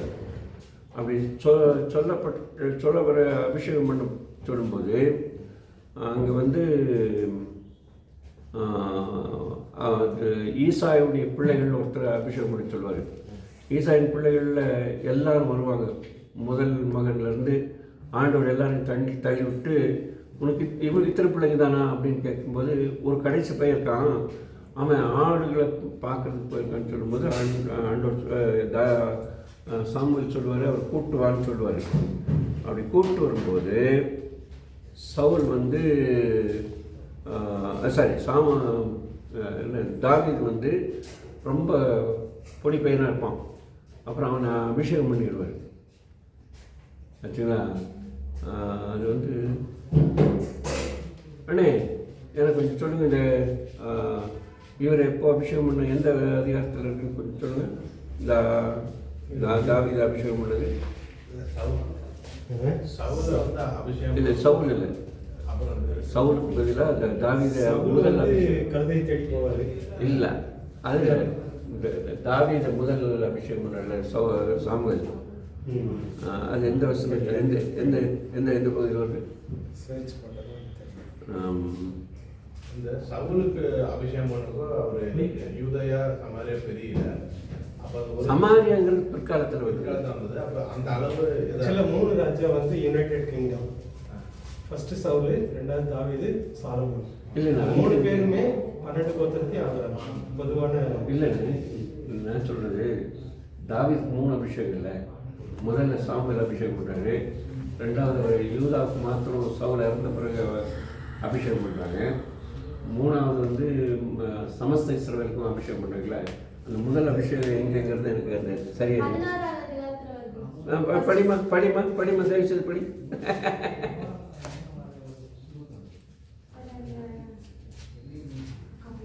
ஆனால் மனசில் வச்சுக்க வேண்டியது நீங்கள் என்னன்னா, சவுல் ஃபர்ஸ்ட் ராஜா, தாவீது. சரி, இங்கே சொல்லப்பட்டிருக்கு எல்லா ராஜ்யத்துக்கும் இங்கே சொல்லப்பட்டிருக்கு, ஆண்டவர் சாமுவேலை பார்த்து சவுல் இஸ்ரவேலில் ராஜாவாக இராதபடி அவரை தள்ளி போட்டேன், புறக்கணித்தேன். தள்ளின சவுலுக்காக நீ எந்த மட்டும் துக்கித்துக் கொண்டிருப்பாய்? இப்போதும் நீ உன் கொம்பை தைலத்தால் நிறைத்து கொண்டு வா, பெத்லகேமிய ஈசாயினத்துக்கு உன்னை அனுப்புவேன், அவன் குமாரில் ஒருவனை ராஜாவாக தெரிந்து கொள் அப்படின்னு சொல்கிறார்ல. அந்த இதுதான் அங்கே வந்து நான் முதல்ல சொன்னபடி அவரை வந்து எல்லாரும் ரொம்ப மகிழ்ச்சி வரவேற்கிறேன். 12வது வருஷமா படிமா. ஆள் அனுப்பி அவனை அழைப்பித்தான். அவன் சிவந்த இல்லை, அதுக்கு முன்னால் உள்ள வசனத்தை படிங்க. அந்த முதல் உள்ள வசனம், உன் பிள்ளைகள் இவ்வளவுதானா என்று உன் பிள்ளைகள் இவ்வளவு பேரான் கேட்கிறாரு. அதற்கு அவன், இன்னும் எல்லோருக்கும் இளையவன் ஒருவன் இருக்கிறான், அவன் ஆடுகளை மேய்த்துக் கொண்டிருக்கிறான் என்றான். அப்பொழுது சாமுவேல் ஈசாயை நோக்கி, ஆள் அனுப்பி அவனை அழைப்பி, அவன் இங்கே வருமட்டும் நான் பந்தி இருக்க மாட்டேன் என்றான். ஆள் அனுப்பி அவனை அழைப்பித்தான். அவன் சிவந்த மேனியும் அழகிய கண்களும் நல்ல ரூபமுள்ளவனுமாய் இருந்தான். அப்பொழுது கர்த்தர், இவன்தான், நீ எழுந்து இவனை அபிஷேகம் பண்ணு என்றார். அடுத்த வருஷம் படி. அப்பொழுது சாமுவேல் தைல கொம்பை எடுத்து அவனை அவன் சகோதரர் நடுவிலே அபிஷேகம் பண்ணினான். அந்நாள் முதற்கொண்டு கர்த்தருடைய ஆவியானவர் தாவீதின் மேல் வந்து இறங்கி இருந்தார். போதும். இப்போ வந்து இது முதல் அபிஷேகம் ஆச்சுங்களா. ரெண்டாவது அபிஷேகம் 1 சாமுவேல் புஸ்தகத்தில் 2 சாமுவேல் புஸ்தகத்தில் வருது. 2 சாமுவேல் புஸ்தகத்தில் அந்த 2வது அதிகாரத்தில் வருதுன்னு நினைக்கிறேன்.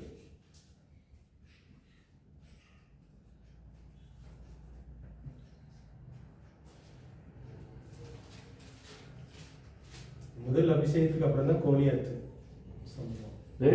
ஆமாம், கோலியாத்தை வெல்றது.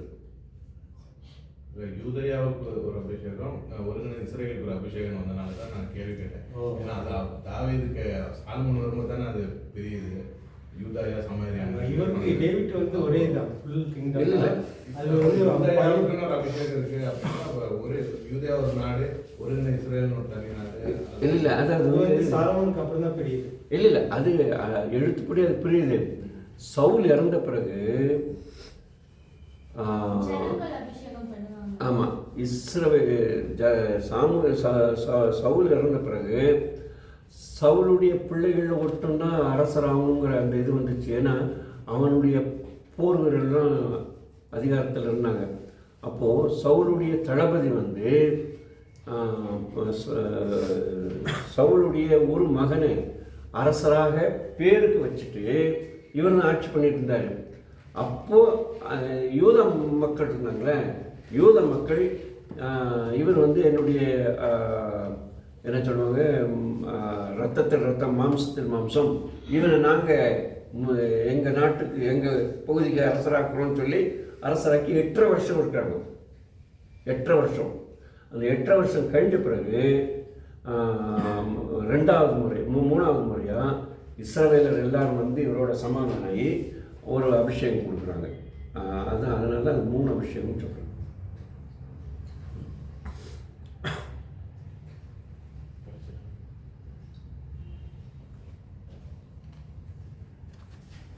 யூதாவின் மனுஷர்கள் வந்து அங்கே தாவீதை யூதா வம்சத்தாரின் மேல் ராஜாவாக அபிஷேகம் பண்ணினார்கள்.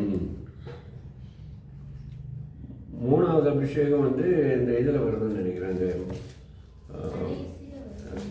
கடைசியில் இல்லைம்மா, 12வது 2 சாமுவேல்லையே வருவாங்க. அவர் இந்த பத்சேபாவுடைய இதில் விழுந்து கொஞ்சம் முன்னால் பாருங்க.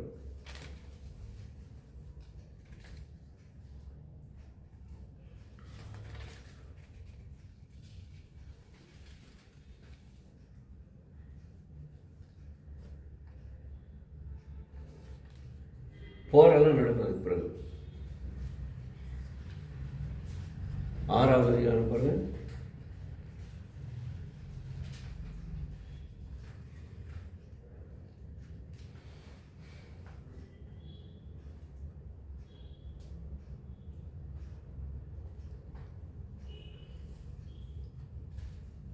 ஆனால் இதில் செல்லுபடியான அபிஷேகம் வந்து சாமுவேல் செய்ததான். ஆனாலும் இவரை ராஜாவாக பிரகடனப்படுத்துறதுக்காக யூத மனுஷர்கள் ஒரு முறையும் அவர் முழு இஸ்ரவேலருக்கும் தன்னுடைய முழு ஆட்சியும் தன்னுடைய இது கீழே கொண்டு வந்ததுனால இது பண்ணாங்க. அதனால் 33 ஆண்டுகள் முழு இஸ்ரவேல் மீதும், பைபிள் அப்படிதான் சொல்லப்படுது, தாவீது சொல்லும்போது 33 ஆண்டுகள் முழு இஸ்ரவேல் மீதும், சமஸ்த இஸ்ரவேல் மீதும் 7 ஆண்டுகள் யூதேயம் மேலும் அரசராக இருந்தார் அப்படின்னு சொல்லுவாங்க.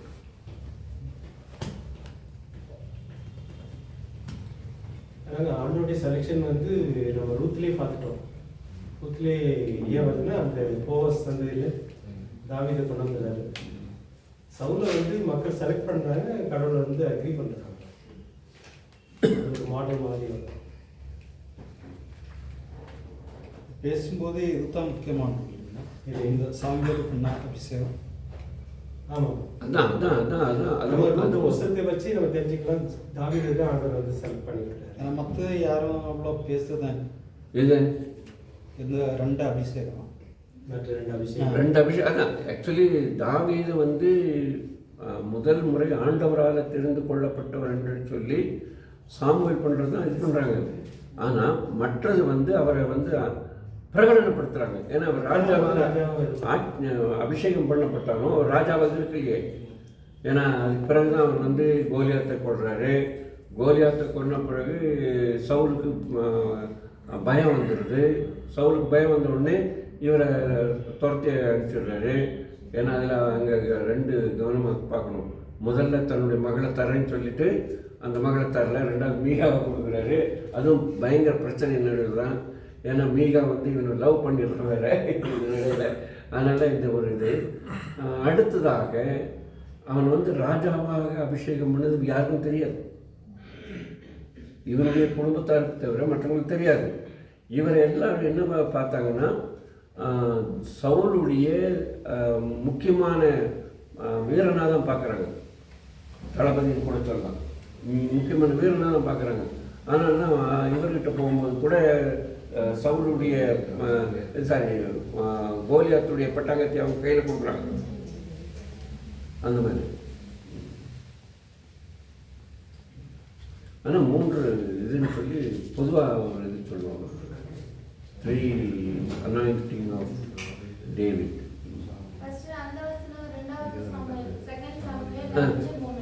5:3 படியுமா? வயசு ஞாபகம் வர மாட்டேங்குது. படிமா, வசனம் படி. இஸ்ரவேலின் மூப்பர் எல்லாரும் எப்ரோனிலே ராஜாவினிடத்தில் வந்தார்கள். தாவீது ராஜா எப்ரோனிலே கர்த்தருக்கு முன்பாக அவர்களோட உடன்படிக்கை பண்ணின பின்பு அவர்கள் தாவீதை இஸ்ரவேலின் மேல் ராஜாவாக அபிஷேகம் பண்ணினார்கள். தேங்க்யூ. ஸோ முதல் இது வந்து நீங்கள் ஃபஸ்ட்டில் இது வந்து நம்ம அபிஷேகம் எடுத்துக்காம நியமனம் எடுத்துக்கணும். இந்த வார்த்தையை வந்து நம்ம அபிஷேகம் எடுத்துக்கக்கூடாது, ராஜாவாக நியமித்தல். அதுக்கும் அந்த அர்த்தம் தான். இந்த அபிஷேகன்றதுனாலே ஒரு வேலைக்காக ஒருத்தரை வந்து செலக்ட் பண்ணுறது, நியமிக்கிறார். அபிஷேகம் வந்து அவர் பண்ணுறதா, சாமுவேல் பண்ணுறது. ஆனால் இப்போ வந்து இது இடையில இருந்து ஒரு சின்ன மிஸ் அண்டர்ஸ்டாண்டிங்னால தான் இஸ்ரவேலர்கள் இவரை ஏற்றுக்கொள்ளலை. சமஸ்த இஸ்ரவேலர்கள், முழு இஸ்ரவேலர்கள். யூதா வந்து இவங்க இது என்னுடைய ரத்தத்தில் ரத்தம், நாங்கள்லாம் சொந்தம், ஆனால் நீங்கள் ஏற்றுக்கொள்ளணும் போங்க, நாங்கள் இந்த பார்த்துக்கணும்னு சொல்லி இப்படி கைப்பிடிச்சாங்க. அதனால் தான் அப்படி நம்ம சொல்லணும். மற்றபடி வந்து தாவீதை ஆண்டவர் முழு இஸ்ரவேலுக்காக அபிஷேகம்.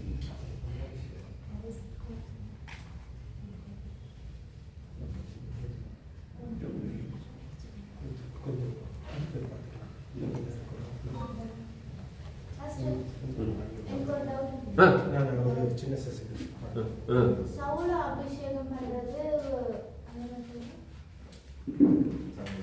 சாமுவேல் அபிஷேகம் பண்றது சாமுவேல் தான். கொம்பு தைலத்தால தாவீது அபிஷேகம் பண்றாங்க. சவுல அபிஷேகம் பண்ணும்போது அந்த இல்லை, அது வந்து அந்த வார்த்தைகளை அவங்க அப்படி யூஸ் பண்ணியிருக்காங்க.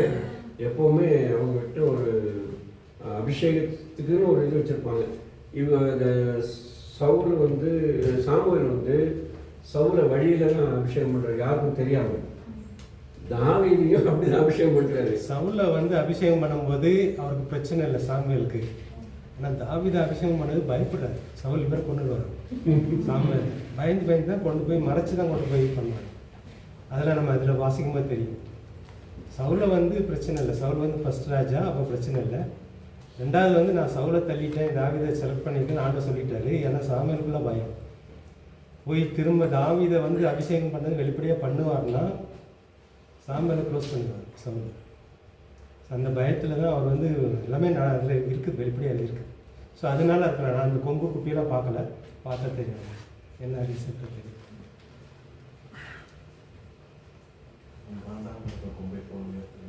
அந்த கொம்பு எதுக்காக யூஸ் பண்ணாங்கன்னா வெற்றிக்கு. அந்த கொம்பு வந்து இஸ்ரேல் மக்கள் மத்தியில் யுத்தத்தில் பயன்படுத்தி கொம்புக்குள்ளே ஊதுறது, கொம்பு எல்லாத்துக்குமே வந்து வெற்றியை கொடுக்கறது, வெற்றியை கொண்டாடுறது, வெற்றிக்காக பயன்படுத்துகிறாங்க. அவங்க வந்து எண்ணெய் வச்சுருப்பாங்க, எண்ணெய் கொம்பில் ஊற்றி அபிஷேகம் பண்ணுவாங்க, தலையில் ஊற்றுறது. அது ஊற்றுறது வசதியாக சார். இந்த மாதிரி வச்சுங்களா இப்போ நம்ம காலத்தில் இந்த மூங்கில் வச்சுருக்காங்க, மூங்கில் பயன்படுத்துகிறோம். அந்த காலத்தில் எவ்வளோதான், வேற ஒன்றும் இல்லை. ஏன்னா அது தைலம் எப்படி எந்த குட்டியில் இருந்து சொல்ல முடியாதுல்ல. நீங்கள் வந்து ஆதிகாமத்தில் ஞாபகம் வச்சுக்க வேண்டியது ஆபிரகாம், ஈசாக்கு, யாக்கோபு, யோசேப்பு 4 பேர். அப்புறம் யாத்திராகம் வந்தோன்னா மோசே வர்றாரு. மோசே வந்து 40 வருஷம். அப்புறம் யோசுவா வர்றாரு. யோசுவாவுக்கு அப்புறம் நம்ம அண்ணன் போன தடவை நடத்தின நியாயாதிபதிகள் அவங்க 300 வருஷம் வராங்க, 13 பேர் போயிட்டாங்க. இந்த தொடர்ச்சியாக நீங்கள் ஞாபகம் வச்சுங்க, மனசில் இருக்கும். மோசே, யோசுவாவுக்கு அப்புறம் தலைவர் இல்லை. அப்பப்போ ஒரு தலைவர் வருவாங்க, இவங்க பாவம் பண்ணுவாங்க, சிக்குவாங்க, ஒரு தலைவரை வச்சு ஆண்டவர் விடுவிப்பார். இது வந்து 13 பேர் வர்றாங்க. அப்படி வந்தவர் தான் ஏலி கடைசியாக. அதில் 13 பேரை ராஜாக்கள் வரும்போது ஏலிக்கு அப்புறம் சாமுவேல், இவங்க வந்து நியாயாதிபதிகள் மொத்தம் 15 பேர் ஞாபகம் வச்சுக்கோங்க. அதுக்கப்புறம் இவர் சவுல ஆரம்பிக்கிறாரு. சவுல ஆரம்பித்து ஆண்டவர் சவுலை தள்ளுறாரு. தாவீது, சாலமோன், இவங்க 3 பேருமே ஒட்டுமொத்த இஸ்ரேல் ராஜ்யத்தை ஆளுறாங்க. அதுக்கப்புறம் பிரிஞ்சிருக்கு, ராஜ்யம் பிரியுது, நிறைய ராஜாக்கள் வருவாங்க. அதில் யூத ராஜாக்கள், இஸ்ரேல் ராஜாக்களும் பிரிகிறாங்க.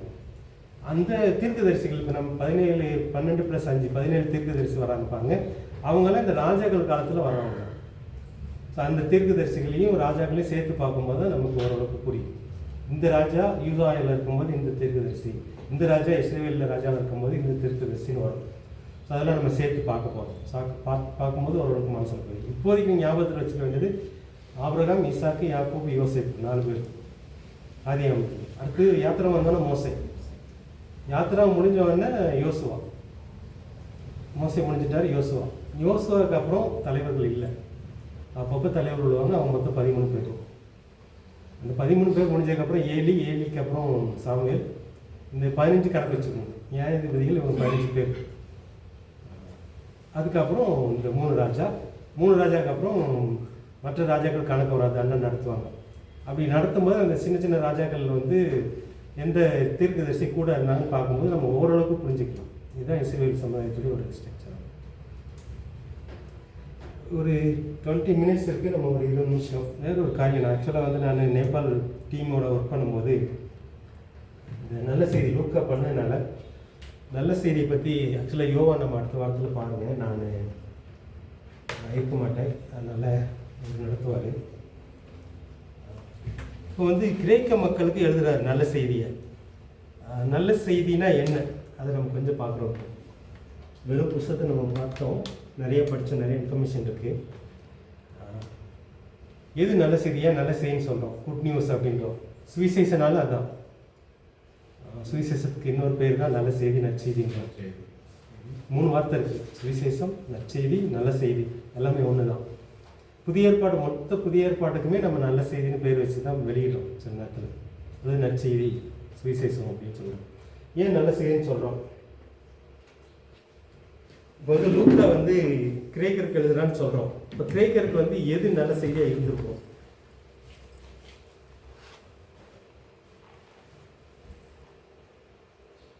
சொல்லுங்க பார்க்கலாம். இப்போ நீங்கள் பேசணும். கிரேக்கரும் யூதருக்கு இணையானவர்கள் மாற்றப்பட்டது ஒரு நல்ல செய்தியாக இருக்கும். ஏன்னா அவர்கள் புறஜாதியினர், முஸ்லீம் வரக்கூடாது. இப்போ கிரேக்கன்னு சொன்னாலே புறஜாதின்னு ஞாபகம் வச்சுக்கோங்க. யூதர்கள்னா எப்ரேயர், அடுத்து யூதர்கள், இஸ்ரவேலர்கள், அதெல்லாம் ஒரே நேம். நம்ம மத்திய எழுதும்போது வந்து ஆபிரகாமுடைய மகன், தாவீதுடைய மகன் இயேசுன்னு எழுதும்போது அவர் வந்து யூத மக்களுக்கு இயேசு நல்ல செய்தியை கொண்டு வந்தார் அப்படின்னு எழுதுகிறார் மத்திய. ஆனால் லூக்கா எழுதும்போது கிரேக்கருக்காக எழுதுகிறார். கிரேக்கருக்கு இது நல்ல செய்தியாக இருக்கும். ஏன் நல்ல செய்தின்னு சொல்கிறோம்? சுவிசேஷ நூல் ஏன் சொல்கிறோம்? கிரேக்கனும் இல்லை யூதனும் இல்லை என்று சொல்லி ஓகே, இயேசுக்குள்ளே வந்ததுக்கப்புறம் அது இல்லை. இப்போ வந்து நம்ம வந்து இது ஏன் பேசுகிறோம் அப்படின்னா, இப்போ நம்ம ஒவ்வொரு மக்களுக்கும் இது நல்ல செய்தின்னு சொல்லணும். இயேசு தான் நல்ல செய்தி, ஒவ்வொரு சமுதாய மக்களுக்கும் நல்ல செய்தின்னு சொல்லும்போது அதை எப்படி சொல்லலான்றதான் இந்த டாபிக். இப்போ வந்து லூக்காவை வந்து பனியா மக்களுக்கு நல்ல செய்தியை சொல்கிறாரு. நம்ம வந்து இது எக்ஸஜீசஸ்ன்னு சொல்லுவாங்க இங்கிலீஷில். அதோடைய அர்த்தம் என்னென்னா, இப்போ லூக்கா எழுதும்போது கிரேக்கரை மனசில் வச்சு எழுதுறாரு, புரஜாதிகளை மனசில் வச்சு எழுதுறாரு, அவங்களுக்கு ஒரு நல்ல செய்தியை சொல்லணும்னு எழுதுறாரு. இப்போ எதை மனசில் வச்சு எழுதியிருப்பாருன்னு நம்ம தெரிஞ்சுக்கிட்டாதான் அந்த நற்செய்தியை வந்து இப்போ பனியா மக்களுக்கோ, குடும்பர் மக்களுக்கோ, செட்டி மக்களுக்கோ நம்ம நல்ல செய்தியாக சொல்ல முடியும். ஸோ இதான் தீம். இதன் அடிப்படையில் வந்து எதை நல்ல செய்தின்னு சொல்கிறாரு லூக்கா கிரேக்கருக்கு, எது நல்ல செய்தியாக இருக்கும். புரியுதா நான் சொல்ல வருது? குழப்பதான்.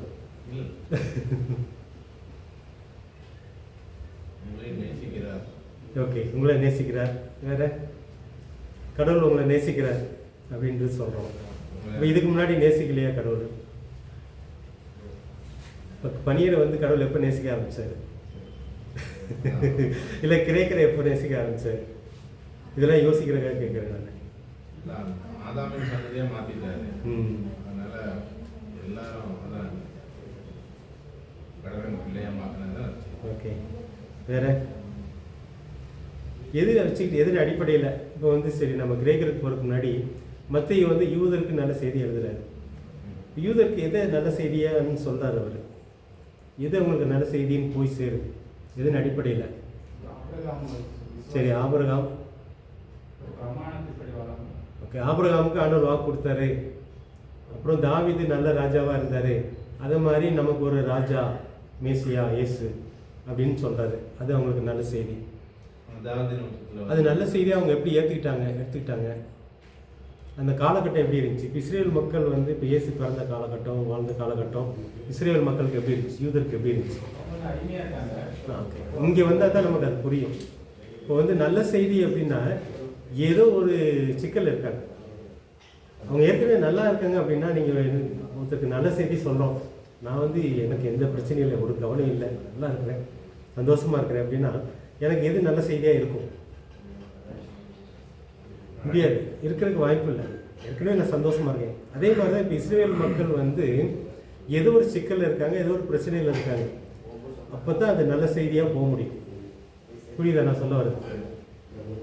இதன் அடிப்படையில் இப்போ யோசிங்க. இப்போ வந்து இஸ்ரேல் மக்கள் என்ன பிரச்சனையில் இருந்தாங்க, எது அவங்களுக்கு நல்ல செய்தியாக போச்சு?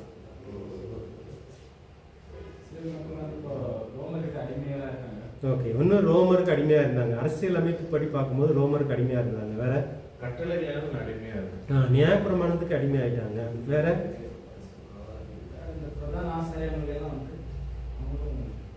ஓகே, அவங்க வந்து மக்களுக்கு உதவி செய்யணும், அதான் ஆசிரியர், அவங்க வந்து மக்களுக்கு உதவி செய்யணும். ஆனால் அவங்க விதைங்கட்டெல்லாம் எப்படிங்க சாப்பிட்றாங்க, ஏழைங்கட்டெல்லாம் பிடிங்கி சாப்பிட்றாங்க. அது ஒன்று அரசியல் ரீதியாக அடிமையாயிட்டாங்க, ரோமர் கீழே போயிட்டாங்க. இவங்க ராஜா இல்லை. நம்ம ஏற்கனவே பார்த்தோம், தாவீது மாதிரி ராஜா இல்லை, சாலமோன் மாதிரி ராஜா இல்லை. அதுக்கப்புறம் சின்ன சின்ன ராஜாக்கள் வந்தாங்க, அந்த மாதிரி ராஜா கூட இப்போ இல்லை.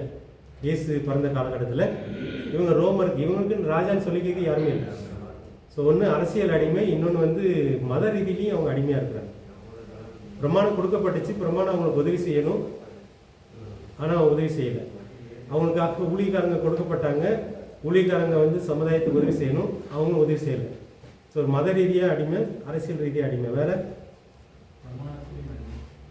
ஓகே, பிரமாணத்துக்கு அடிமை. ஓகே, அது மத ரீதியான அடிமைன்னு சொல்லிக்கிறோம். வேற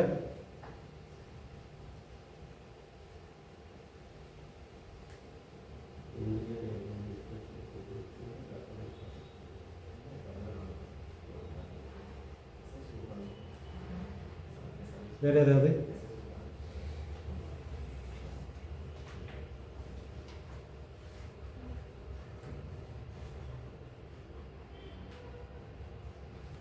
சாபம் பாவம்லாம். ஓகே,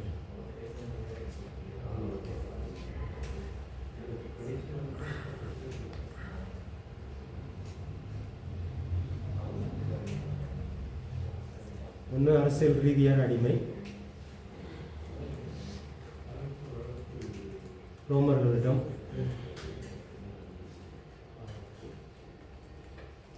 இன்னொன்று மத ரீதி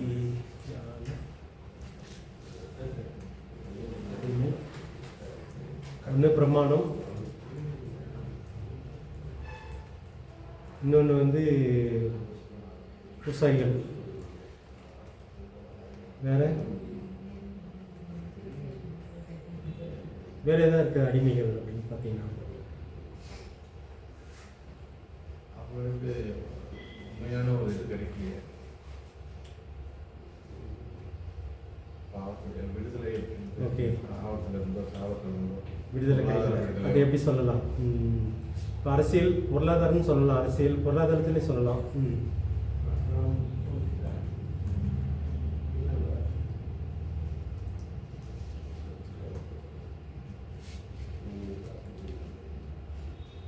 வேற நாடு இருக்குது, ஆனால் அவங்க கண்ட்ரோல் இல்லை.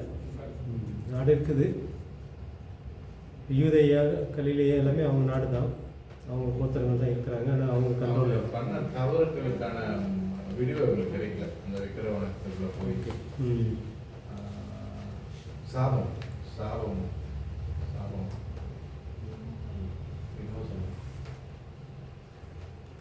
பாவ நிவர்த்தியோ இப்போ ஆண்டவரோட உள்ள உறவும் போயிடுச்சு. ராஜாக்கள் காலத்துலேயாவது ஒரு தீர்க்கதரிசி கூட இருந்துகிட்டே இருப்பாங்க, ராஜா ஒரு பக்கம் இருப்பார். ராஜா தப்பு பண்ணுவாங்க, இருந்தாலும் தீர்க்கதரிசி மூலமாக ஆண்டவர் பேசுவார், சரியாவாங்க, அந்த மாதிரிலாம் இருந்துச்சு. இப்போ பார்க்கும்போது கிட்டத்தட்ட மல்கியாவுக்கு அப்புறம் 400 வருஷம் இரண்ட காலம் தான் அது சொல்கிறாங்க. அந்த 400 வருஷம் ஆண்டவர் யார்ட்டையும் பேசலை, ஒரு தீர்க்கதரிசியும் கிடையாது. ஆனால் அந்த சடங்கெல்லாம் நடக்குது, கோயில் இருக்குது, ஆராதனை நடக்குது, பூசை நடக்குது, ஆனால் ஆண்டவர் யாருக்கூடையும் பேசலை. சின்ன சொல்லி பார்க்கணும், தேவனோட உள்ள உறவில் அதுதான் வந்து நம்ம சாபம், பாவ விடுதலை எல்லாம் இல்லை. இல்லை, ஆண்டவரோட உறவு இருந்தால் தான் இதெல்லாம் நடக்கும். ஸோ இந்த அடிப்படையில் தான் நம்ம பார்க்குறோம். இது வந்து எபிரேய மக்களுக்கு எப்படி இருக்குது, கிரேக்கருக்கு எப்படி இருந்துச்சு?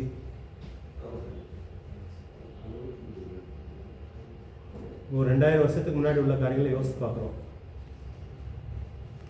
ஆனால் கிரேக்கருக்கு வந்து நியாயப்பிரமாணம் கிடையாது, ஆனால் அவங்கள்ட்டையும் வேறு சாமிகள்லாம் இருக்கிறாங்க, பூசைகள்லாம் இருக்கிறாங்க. அவங்க எந்த மாதிரி அடிமைத்தனத்தில் இருந்தாங்க? ஆமாம், கிரேக்கர்கள் வந்து அதிகமாக அறிவு பின்னாடி போனாங்க.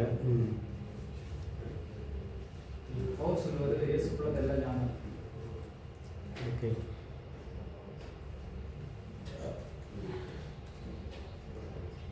அறிவு ஞானம் தான் அவங்களுக்கு பெருசு.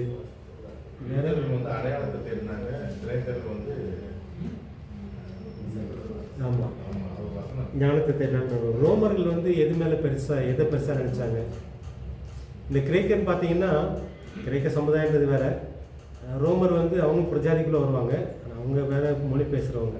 ஆனால் ரோமர் தான் அந்த காலம். இப்போ வந்து இப்படி நம்ம இந்தியா அடிமையாக இருக்கும்போது, ஆங்கிலேயருக்கு அடிமையாக இருக்கும்போது, இவங்க தான் ஃபுல்லாக உலகம் முழுக்க இருக்கிறாங்க. ஆங்கிலேயர், பிரிட்டிஷ் நாடு தான் அப்படி இருக்குது. அதே மாதிரி அந்த காலகட்டத்தில் ரோமா தான் அரசியல் ரீதியில் வந்து ஃபுல்லாக டாமினேட் பண்ணுறாங்க. அவங்களுக்கு வந்து எது பெருசாக இருந்துச்சு, அவங்க எதுக்கு அடிமையாக இருந்தாங்க? அவங்க இன்னைக்கு வந்து இந்த போர் இதில் தான் முக்கியம், போர் வீரம் இதெல்லாம் எதுக்காக பேசுகிறோம் அப்படின்னா ஆளுகை.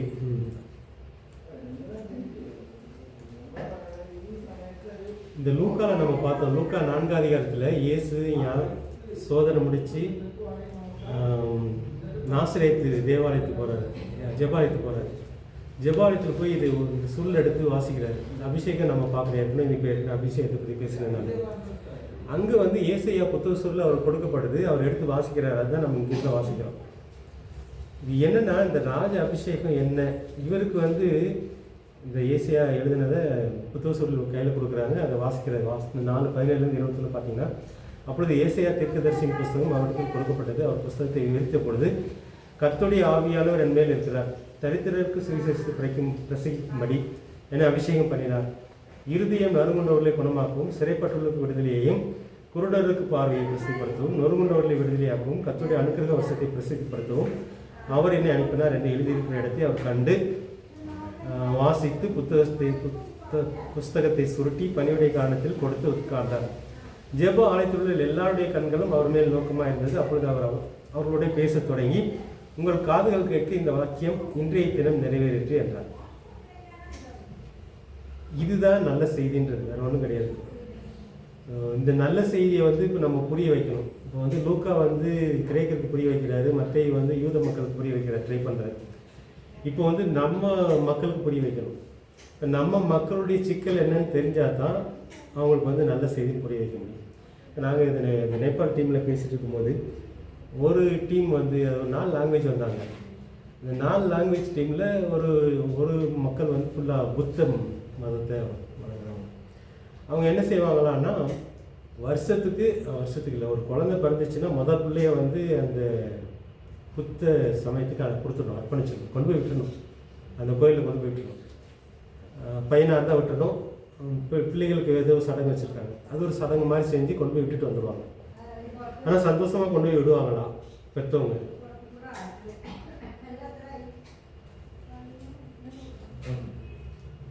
சந்தோஷம் கொண்டு போய் விட்டுருவாங்க, மனவேதனையோட தான் விடுவாங்க. இது வந்து ஒரு அடிமைத்தனம். இந்த மாதிரி ஒவ்வொரு சமுதாயத்துக்கும் அடிமைத்தனம் இருக்கும். இந்த அடிமைத்தனம் புரிஞ்சாதான் அந்த விடுதலை வந்து புரியும். அது மாதிரி நாங்கள் 4 சமுதாயத்துக்கு கொஞ்சம் பேசணும். டெய்லி காலையில் ஒரு டிவோஷனுக்காக அதை பண்ணோம். அப்போ தான் நமக்கு வந்து இது புரியும். இப்போ வந்து சரி, உதாரணத்துக்கு இப்போ வெட்டக்குருமர் பேசலாம், அதுக்கப்புறம் பனிய மக்கள் பேசலாம், பேசிட்டு முடிச்சிடலாம். வெட்டக்குருமர் மக்கள் எதுக்கு அடிமையாக இருக்கிறாங்க? செட்டிக்கு நீங்கள் யோசிங்க சசி, நம்ம அது பேசலாம். அந்த சமுதாயம் எதுக்கு அடிமையாக இருக்குது? ஒன்று வந்து இதில் 4 காரியம் சொல்கிறாரு, 4-5 வரும்.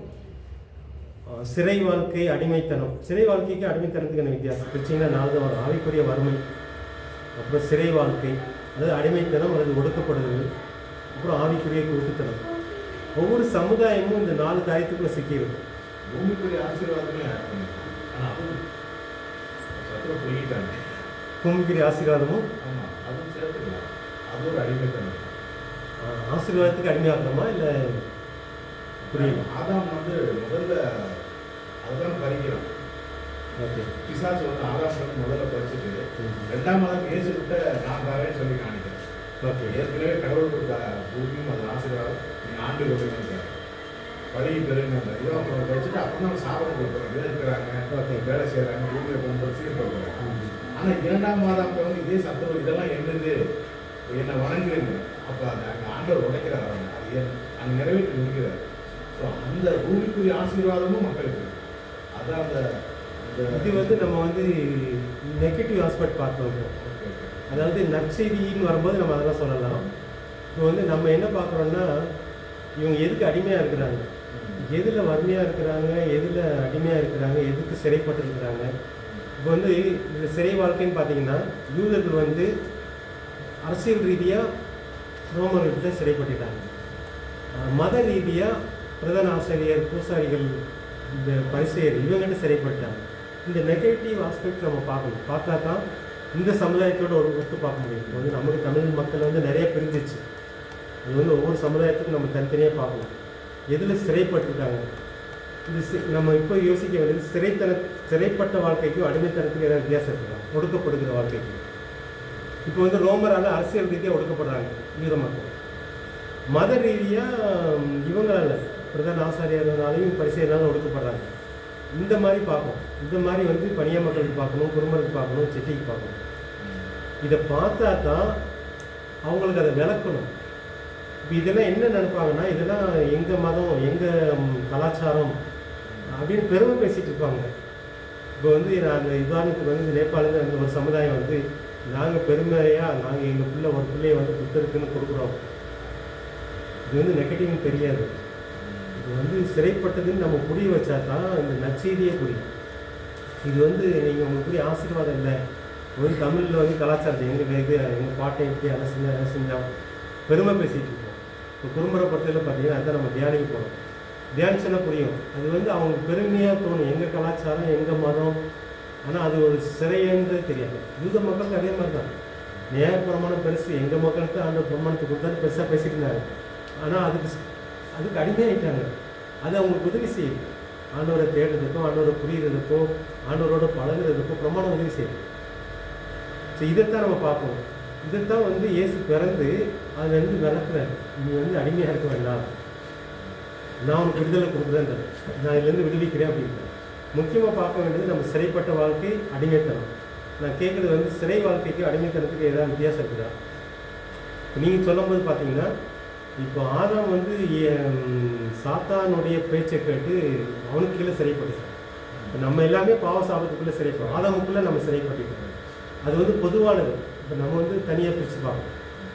இப்போ ஒவ்வொரு சமுதாயத்தை பார்த்தாக்கா இந்த சமுதாயத்துக்கு எது நற்செய்தியாக சொல்ல முடியும், புரியுதா? அந்த இதுக்குள்ள வரும். இப்போ ஆவிக்குரிய வறுமைனா என்ன? இஸ்ரேல் மக்கள் மத்தியில் ஆவிக்குரிய வறுமை எப்படி இருந்துச்சு, கிரேக்க மக்கள் மத்தியில் ஆவிக்குரிய வறுமை எப்படி இருந்துச்சு, நம்ம அதை தெரிஞ்சால் தான் இப்போ நம்ம மக்களுக்கு யோசிக்க முடியும். எப்படி இருந்துச்சு ஆவிக்குரிய வறுமை? ஆவிக்குரிய வறுமைனா என்ன? அவங்களுக்கு சிறந்த வழிகாட்டி போதவர்கள் ஓகே, இல்லை ஒன்று தலைவர்கள் இல்லை, இன்னொன்று ஆண்டவர் பேசுறது புரியலை. கையில் பிரமாணம் இருக்குது, ஆனால் அது ஆண்டவர் அது மூலமாக நம்மகிட்ட பேசுவார்ன்றது புரியலை. இல்லை எங்கேயும் மூலையில் கிடக்குது. ஆனால் ஒரு சில பேருக்கு புரிஞ்சது. இப்போ வந்து நம்ம லூக்கா 1 பார்க்கும்போது சகரியாவுக்கு புரியுது, எலிசபெத்துக்கு புரியுது, அவங்களும் ஆண்டவர் புகழ்ந்து பாடுறாங்க. மரியாதைக்கு புரியுது. அவங்க எங்கேயும் கேட்டது, சங்கீதம் கேட்டது அவங்க மனசில் இருக்குது, அதை வச்சு தான் அவங்க புகழ்றாங்க. ஆனால் பொதுவாக பார்க்கும்போது இஸ்ரேல் மக்கள் வந்து பிரமாணத்தை எங்கே வச்சுட்டாங்க, எங்கேயும் ஒதுக்கி வச்சுட்டாங்க. ஆண்டவரோடு அவங்க உறவு இல்லை, ஆண்டவர் பேசுறது புரியல பிரமாணம் மூலமாக. இதெல்லாம் ஆவிக்குரிய வறுமைன்னு பார்க்கலாம். வேறு ஏதாவது?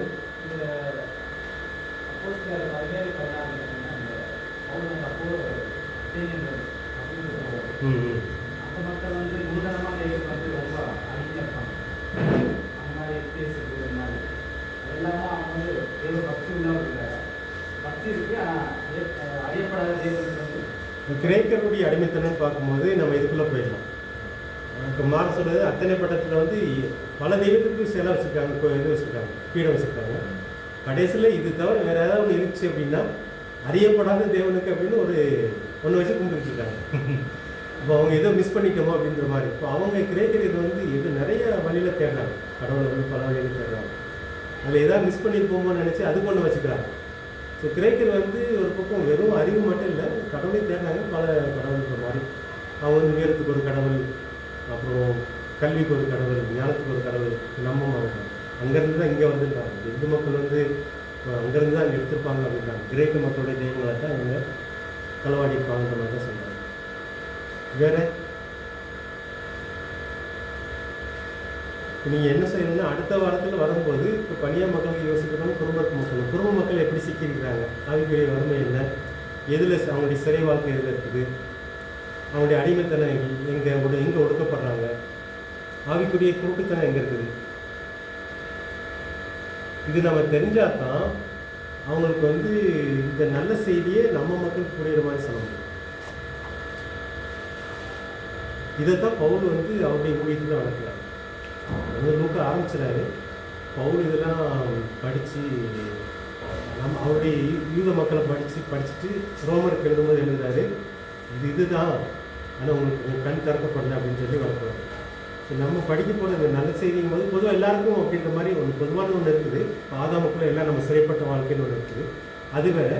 ஆனால் தனிப்பட்ட வாழ்க்கையும் இருக்குது, சமுதாய வாழ்க்கையும் இருக்குது. நம்ம தெரிஞ்சோம் அப்படின்னா இந்த குறிப்பாக வந்து பணியா மக்களுக்குன்னு பார்த்தீங்கன்னா சிறை வாழ்க்கைன்னு பார்த்தீங்கன்னா அவங்களுக்கு வெத்தலை பார்க்க விட முடியும், அது ஒரு சிறை வாழ்க்கை. அதுலேருந்து விடுவிக்கிறார். சிலருக்கு வந்து சில பயங்கள் இருக்கும். இப்போ இஸ்ரேல் மக்கள் பார்த்தீங்கன்னா அவங்களுக்கு மரண பயம் இருந்துச்சு. எப்போ நமக்கு மரணம் வருமோ, மரணம் எப்படி இருக்குமோ அப்படின்னு சொல்லி பேசி வந்ததுக்கப்புறம் அந்த மரண பயத்தை போக்குறாரு. இந்த இருளில் வாழ்ந்த ஜனங்கள் பெரிய வெளிச்சத்தை கண்டார்கள் அப்படின்னா. ஸோ இந்த மாதிரி ஒவ்வொரு பெட்டப்பொருளுக்கும் பார்த்தீங்கன்னா மரண பயம் அதிகம். ஒருத்தர் இறந்துட்டார் அப்படின்னா அந்த காலத்தில் வந்து ஒரு 10-15 குடும்பம் இருக்கும், ஒரு இடத்துல தங்கியிருப்பாங்க, கூடார வீடு போட்டு, கூடார மாதிரி ஷெட்டு மாதிரி போட்டு. ஒருத்தர் இறந்துட்டால எல்லாத்தையும் பிடிச்சிட்டு வேறு இடத்துக்கு போயிடுவாங்க. மாற கேள்விப்பட்டிருக்கியா? அந்த இடமே காலியாயிடும். ஒருத்தர் செத்ததுக்கப்புறம் இந்த இடத்துல இருக்க மாட்டாங்க, ஏன்னா அந்த ஆவியை வந்து எதாவது பண்ணுற மாதிரி பிடிச்சிட்டு வேறு இடத்துல போய் திரும்ப வீடை கட்டியிருப்பாங்க. இதுதான் அவங்களுடைய ஒரு 50 வருஷத்துக்கு முன்னாடி உள்ள வாழ்க்கை. அதுக்கப்புறம் நாங்கள் ஒரு 20 வருஷத்துக்கு முன்னாடி பார்த்தீங்கன்னா அந்த வீட்டை அடிச்சுடுவாங்க. ஒருத்தர் இறந்துட்டாருன்னா அந்த வீட்டையே அடிச்சுடுவாங்க, அந்த வீட்டில் இருக்க மாட்டாங்க. ஆனால் இப்போ பார்த்தீங்கன்னா ஒரு ரூமை மட்டும் அடிப்பாங்க, இல்லை ஒரு சுவரை மட்டும் அடிப்பாங்க. இப்போ நடந்துட்டு இருக்கு. அது எதை பிடிக்குதுன்னா மரண பயம். இந்த செத்த ஆள் வந்து ஏதோ பிரச்சனை பண்ணுவார். ஸோ இது வந்து ஒரு சிறைப்பட்ட ஒரு வாழ்க்கை. இப்போ அதுக்கு ஏற்ற மாதிரி ஒரு நற்செய்தியை சொல்லணும். அதே மாதிரி பணியா மக்களுக்கு என்ன இருக்குது, அதே மாதிரி செட்டி மக்களுக்கு என்ன இருக்குது, அவங்க எதில் சிறைப்பட்டிருக்காங்க, எதுக்கு அடிமையாக இருக்கிறாங்க, அவங்களுடைய ஆவிக்குரிய வறுமை என்ன, அவங்களுடைய கூட்டுத்தண்டனை, ஆவிக்குரிய கூட்டுத்தண்டனை. இந்த இயேசுடைய அபிஷேகமே இதிலிருந்து விடுதலையாகலாம். இப்போ தான் நற்செய்தினா என்னன்னு புரியும். முக்கியமாக இது வந்து பொதுவானது, ஆனால் தனிப்பட்ட சமுதாயமாக பார்க்கும்போது இதெல்லாம் நம்ம தெரிஞ்சுக்கிட்டோம் அப்படின்னா அவங்களுக்கு ஏற்ற மாதிரி சொல்லணும். இப்போ நம்ம வந்து எப்படி இந்த புத்த மதத்துலேருந்து வரவங்களுக்கு வந்து அவங்களுக்கு என்ன சொன்னோம் அப்படின்னா, ஒரு கஷ்டத்தோடு தான் கவலையோடு தான் அப்பா அம்மா வந்து குழந்தைய அனுப்பி வைப்பாங்க. அந்த குழந்தைய கடைசி கல்யாணம் பண்ண முடியாது, சாதாரண வாழ்க்கை வாழ முடியாது. அதனால அந்த குடும்பத்துக்கு சந்தோஷம் கிடையாது. ஆனால் ஒரு வரட்டு பெருமை இருக்கும். அதை நம்ம என்ன சொல்கிறோம் அப்படின்னா, இனிமேல் நீங்கள் உங்கள் பிள்ளைய வந்து தான் கடவுளுக்கு கொடுக்க வேண்டாம். கடவுள் அவர் பிள்ளையே தனக்காக எடுத்துக்கிட்டார், அவர் மகனையே. இயேசுக்குள்ளே வந்ததுக்கப்புறம் நீங்கள் எந்த பிள்ளையும் தலை பிள்ளையாக இருந்தாலும் எந்த பிள்ளையாக இருந்தாலும் சரி நீங்கள் கடவுளுக்கு அர்ப்பணிக்க வேண்டாம்னு சொல்லி அதுதான் அவங்களுக்கு நச்சு. அது மாதிரி ஒவ்வொரு சிக்கலையும் நம்ம பார்க்கணும். ஒரு சமுதாயம் சிக்கி இருக்கிற சிக்கல், ஒரு சமுதாயம் வந்து சிறைப்பட்டிருக்கிற வாழ்க்கை, ஒரு சமுதாயம் வந்து அடிமைப்பட்டிருக்கிற வாழ்க்கை, இதெல்லாம் நம்ம பார்க்கும்போது தான் அவங்களுக்கு ஏற்ற மாதிரி நற்செய்தியை குடும்பத்துக்கு நம்ம பார்த்தோம். இப்போ வந்து அவங்களுக்கு வந்து இந்த மாதிரி கிட்டத்தட்ட இஸ்ரேல் மக்கள் எப்படி பூசாரிகிட்ட சிக்கிறாங்க, அதே மாதிரி இப்போ பிஞ்சிக்கான்னு சொல்லுவாங்க. இப்போ அவங்க மக்கள் எல்லாம் வந்து அந்த பூசாரிகிட்ட சிக்கியிருப்பாங்க. இன்றைக்கும் இயேசு ஏற்றுக்கொள்ள அவங்களுக்கு ஆசை இருக்குது. ஆனால் இயேசுகிட்ட வந்தோம் அப்படின்னா பூசாரியை போச்சுக்கணும். மற்ற மக்கள் அந்த ஊர் தலைவர்களை பகிச்சு தான் அவங்க எதுவும் உதவி செய்ய மாட்டாங்க, வீட்டுக்கு எதுவும் வரமாட்டாங்க, ஒதுக்கி வச்சுருவாங்க. ஸோ இந்த பயம் அவங்களுக்குள்ளே இருந்துகிட்டே இருக்குது. இப்போ அவங்களுக்கு நற்செய்தி எப்படி சொல்கிறது? ஸோ அவங்களுக்கு புரியுற மாதிரி சொன்னாக்கா அதுலேருந்து அவங்க அந்த பயத்தை போக்கி இயேசுவை வந்து தலான்னா எடுத்துக்க முடியும், அவர் கூட வாழணும். ஸோ இந்த மாதிரி நிறைய காரியங்கள், இது மாதிரி நம்ம தனிப்பட்ட வாழ்க்கையிலையும் பார்க்கலாம், சமுதாயமும் பார்க்கலாம். தமிழ் மக்கள்னு பார்க்கும்போது அதில் 400 மேற்பட்ட சமுதாயம் இருக்குது. ஒவ்வொரு சமுதாயமாக பார்க்கும்போது எங்கே சிக்கி இருக்கிறாங்க, ஸோ எதுக்கு அடிமையாக இருக்கிறாங்க, எதுக்கு சிறைப்பட்டிருக்காங்க, நம்ம ஒரு இது பண்ணும்போது நமக்கு அவங்களுக்கு புரியுற நற்செய்தி ஒன்று தான், இயேசு தான் நற்செய்தி. ஆனால் அவங்களுக்கு புரியுற மாதிரி சொல்லுது. வந்து பவுல் அத்தனை பட்டணத்துக்கு போயிட்டு நீங்கள் ரொம்ப பக்திமாங்க, நிறைய கடவுளை வணங்குறீங்க, ஆனால் அறியப்படாத தேவனுக்குன்னு ஒரு சிலையை ஒரு பலிபடுத்த வச்சுருக்கீங்க, அந்த தேவனை பற்றி நான் சொல்ல வந்திருக்கேன்னு சொல்லுவாங்க. ஸோ இதுதான் வந்து நற்செய்தி சொல்கிறதுக்குரிய ஒரு வழி. எல்லா சமுதாயத்துக்கும் அது அவங்களுடைய சூழ்நிலையை தெரிஞ்சு, அவங்களுடைய அடிமைத்தனத்தை தெரிஞ்சு, அவங்களுடைய சிறை வாழ்க்கையை தெரிஞ்சு அவங்களுக்கு சொல்லணும். அதுக்கு அவங்க தான் நிச்சயம் உதவி பண்ணுவாங்க. ஸோ இதை நம்ம பார்க்க போகிறோம் வர நாட்களில். இப்போ லூக்கா புஸ்தகமோ மற்ற சுவிசேஷ புஸ்தகமோ நம்முடைய சமுதாயத்துக்கு, நம்முடைய ஊருக்கோ, நம்முடைய மக்களுக்கும் ஏற்ற மாதிரி எப்படி சொல்கிறதுன்னு நம்ம தெரிஞ்சுக்கிட்டோம் அப்படின்னா நல்லாயிருக்கும். இதில் வந்து பவுல் எக்ஸ்பர்ட். பவுல் ஊழிய சிறப்பானதுக்கு காரணமே இதில் அவர் எக்ஸ்பர்ட் ஆகும். அவர் யூதருக்கு யூதர் மாதிரி சொல்லுவார், கலாத்தியருக்கு கலாத்தியர் மாதிரி சொல்லுவார். இந்த காலத்தில் வாழ்ந்துருப்பாரா முஸ்லீம் மாதிரி சொல்லுவார். அந்த மாதிரி வந்து நம்ம தெரிஞ்சிக்க வேண்டிய காரியங்கள், படிக்க வேண்டிய காரியங்கள் இருக்குது. இதில் ஏதாவது சந்தேகம் இருக்குதா?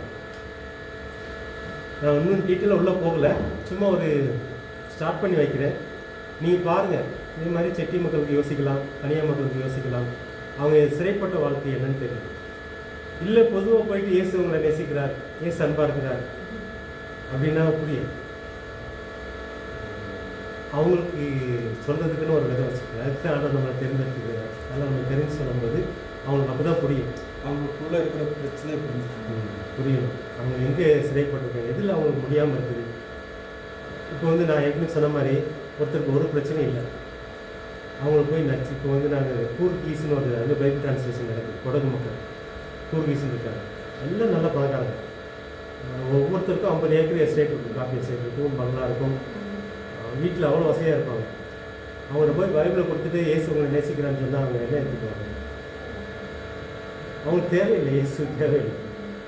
ஆனால் தேவை ஒரு இடத்துல இருக்குது. அந்த மக்களை பற்றி ஸ்டடி பண்ணும்போது பார்த்தீங்கன்னா வீட்டுக்கு வீடு டைவர்ஸ் இருக்கும், வீட்டுக்கு வீடு ஏதோ ஒன்று பிரச்சனை, சொத்து பிரச்சனை இருக்கும், துப்பாக்கியோடு அலைவாங்க.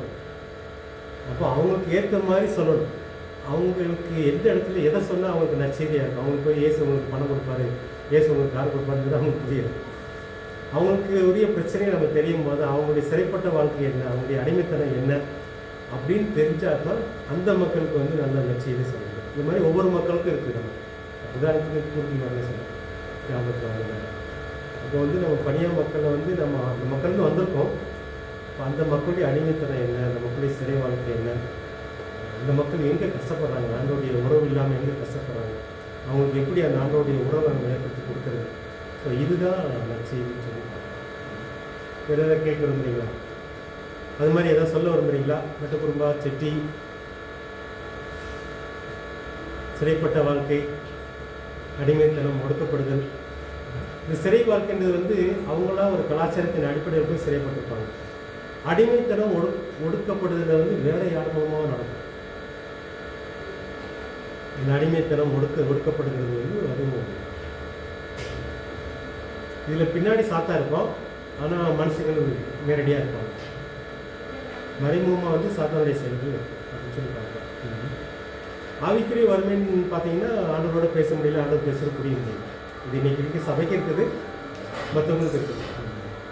ஆவிக்குரிய கூட்டுத்தனம் அப்படின்னா நமக்குரிய பிரச்சனையிலேருந்து ஆண்டோடைய உதவியோடு எப்படி வெளியில் வருதுன்னு தெரியல. இதான் கூட்டுத்தனம், வேற ஒன்றும் இல்லை.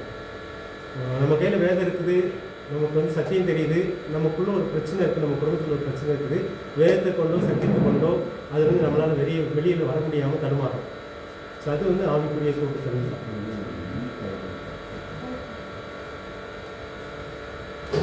ஓகே, வேறு ஏதாவது கேட்க விரும்புறீங்களா? இல்லை ஜாம் பண்ணிக்கலாம்.